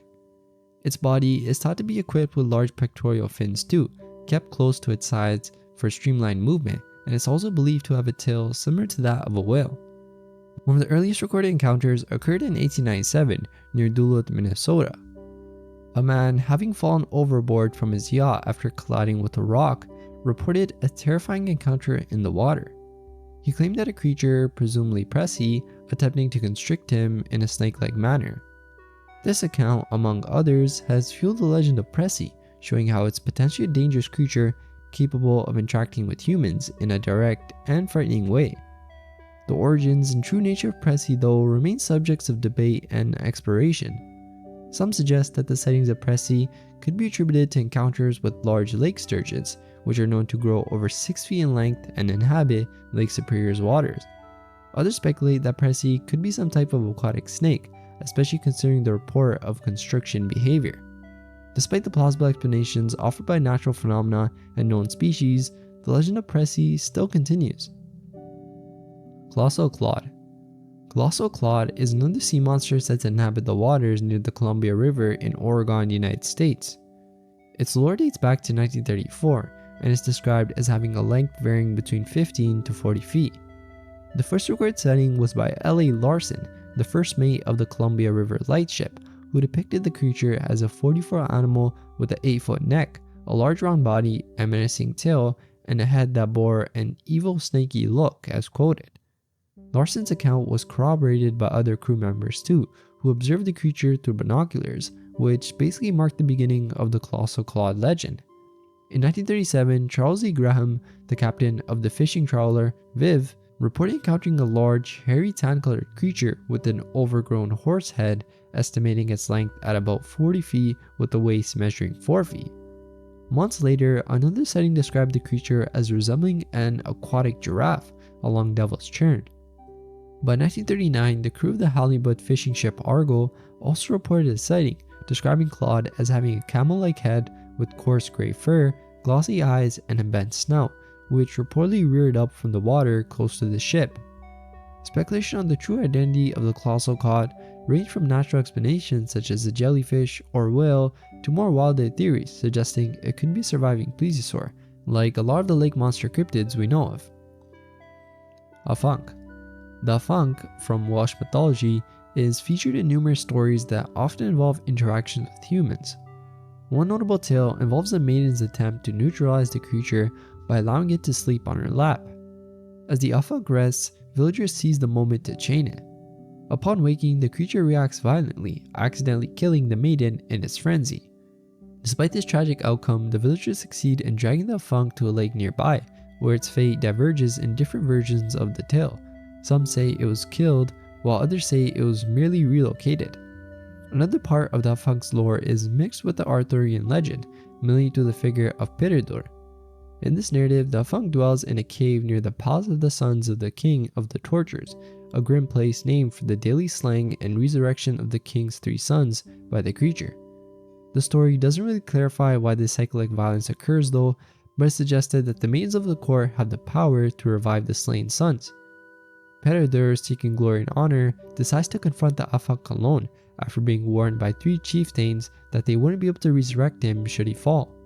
On his journey, he encounters a maiden, revealed to be the Queen of Constantinople, who informs him of the Afunk's invisibility and its method of killing with poison darts. She provides Peredur with the Seeing Stone to reveal the creature, and armed with this magical aid, Peredur ventures into the cave and successfully kills the Afunk, a deed that was seemingly predicted, as noted by the chieftains upon their arrival at the cave. Grindylow. Grindylows, which are from the folkloric traditions of the English counties of Yorkshire and Lancashire, are seen as human-like entities with elongated arms and fingers. These creatures are said to lurk in marshes and deep pools, preying on children who wander too close to the water's edge without adult supervision. The Grindylow's method of attack is pretty sinister though, since it waits for a moment of vulnerability before dragging its unsuspecting victims into the depths. The origin of the Grindylow's name is believed to be linked to Grendel, a character most famously associated with the epic poem Beowulf. Grendel's name appears in various Old English charters, often in contexts related to bodies of water such as meres, bogs, and lakes. This connection hints at sort of a deep-rooted fear and respect for water bodies in ancient cultures. In the role within folklore though, Grindylows serve more of a cautionary tale, representing the personification of the dangers of water. They're similar to the boogeyman concept, used to instill a sense of wariness and respect for natural water bodies among children. This has made Grindylows an effective tool for parents and communities to warn their children against the real dangers of drowning in unsupervised or unsafe water conditions. Grindylows also share similarities with other water spirits from British folklore, such as Peg Powler and Jenny Greenteeth, both of which are known for their malevolent tendencies towards humans, especially children. Nowadays, in modern cultures, Grindylows have also appeared in modern literature and media. Notably, they feature in the Harry Potter series as creatures inhabiting the lake near Hogwarts, depicted with octopus-like tentacles and large yellow eyes, diverging from their traditional portrayal but still retaining their menacing nature. They also appear in China Miéville's novel The Scar and the Pathfinder role-playing game. Our onto tier 6 now, Are River Monster. The Are River Monster is a huge eel-like creature said to live in the Are River in Switzerland. This river, a tributary of the Rhine, is the longest river fully within Switzerland, stretching 183 miles. For hundreds of years, people have told stories about large, snake-like monsters in the water. The Aar Gorge, a deep and narrow valley near Middingen, is particularly famous for these sightings. The gorge has cliffs about 170 feet tall on both sides, making it a scary place even before you add monsters into the mix. Before 1889, when a walking path was built, the only way across was by going through dangerous rapids.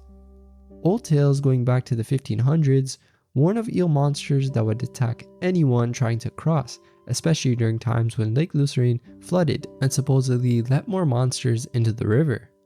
These creatures haven't really been reported recently though, but the stories continue to be part of their local folklore. Also, interestingly, the gorge is where Sherlock Holmes is famously said to have met his end in a battle with Professor Moriarty, according to Sir Arthur Conan Doyle's stories. Borach al-Ligas. The Borach al-Ligas is a creature from Swiss folklore, often described as a lake monster with a very unusual appearance. Unlike typical monsters that might have a definite shape or form, this creature is said to look like a big, shapeless sack similar to a walking stomach. Its body is covered with eyes that can produce flames, making it both fascinating and pretty terrifying at the same time. This creature supposedly came from a gateway to hell in the Luzercy Lake in Switzerland, and it was said that people in the past were super afraid of this creature. Fishermen would stay away from parts of the lake where it was seen, shepherds kept their animals from its territory, and parents even warned their children not to get too close to the water because of it. There aren't really detailed stories of people meeting this creature face to face, but it was enough of a concern that people took precautions to avoid it. The creature is also said to eat a variety of things, from plankton and small fish to larger animals and sometimes even humans.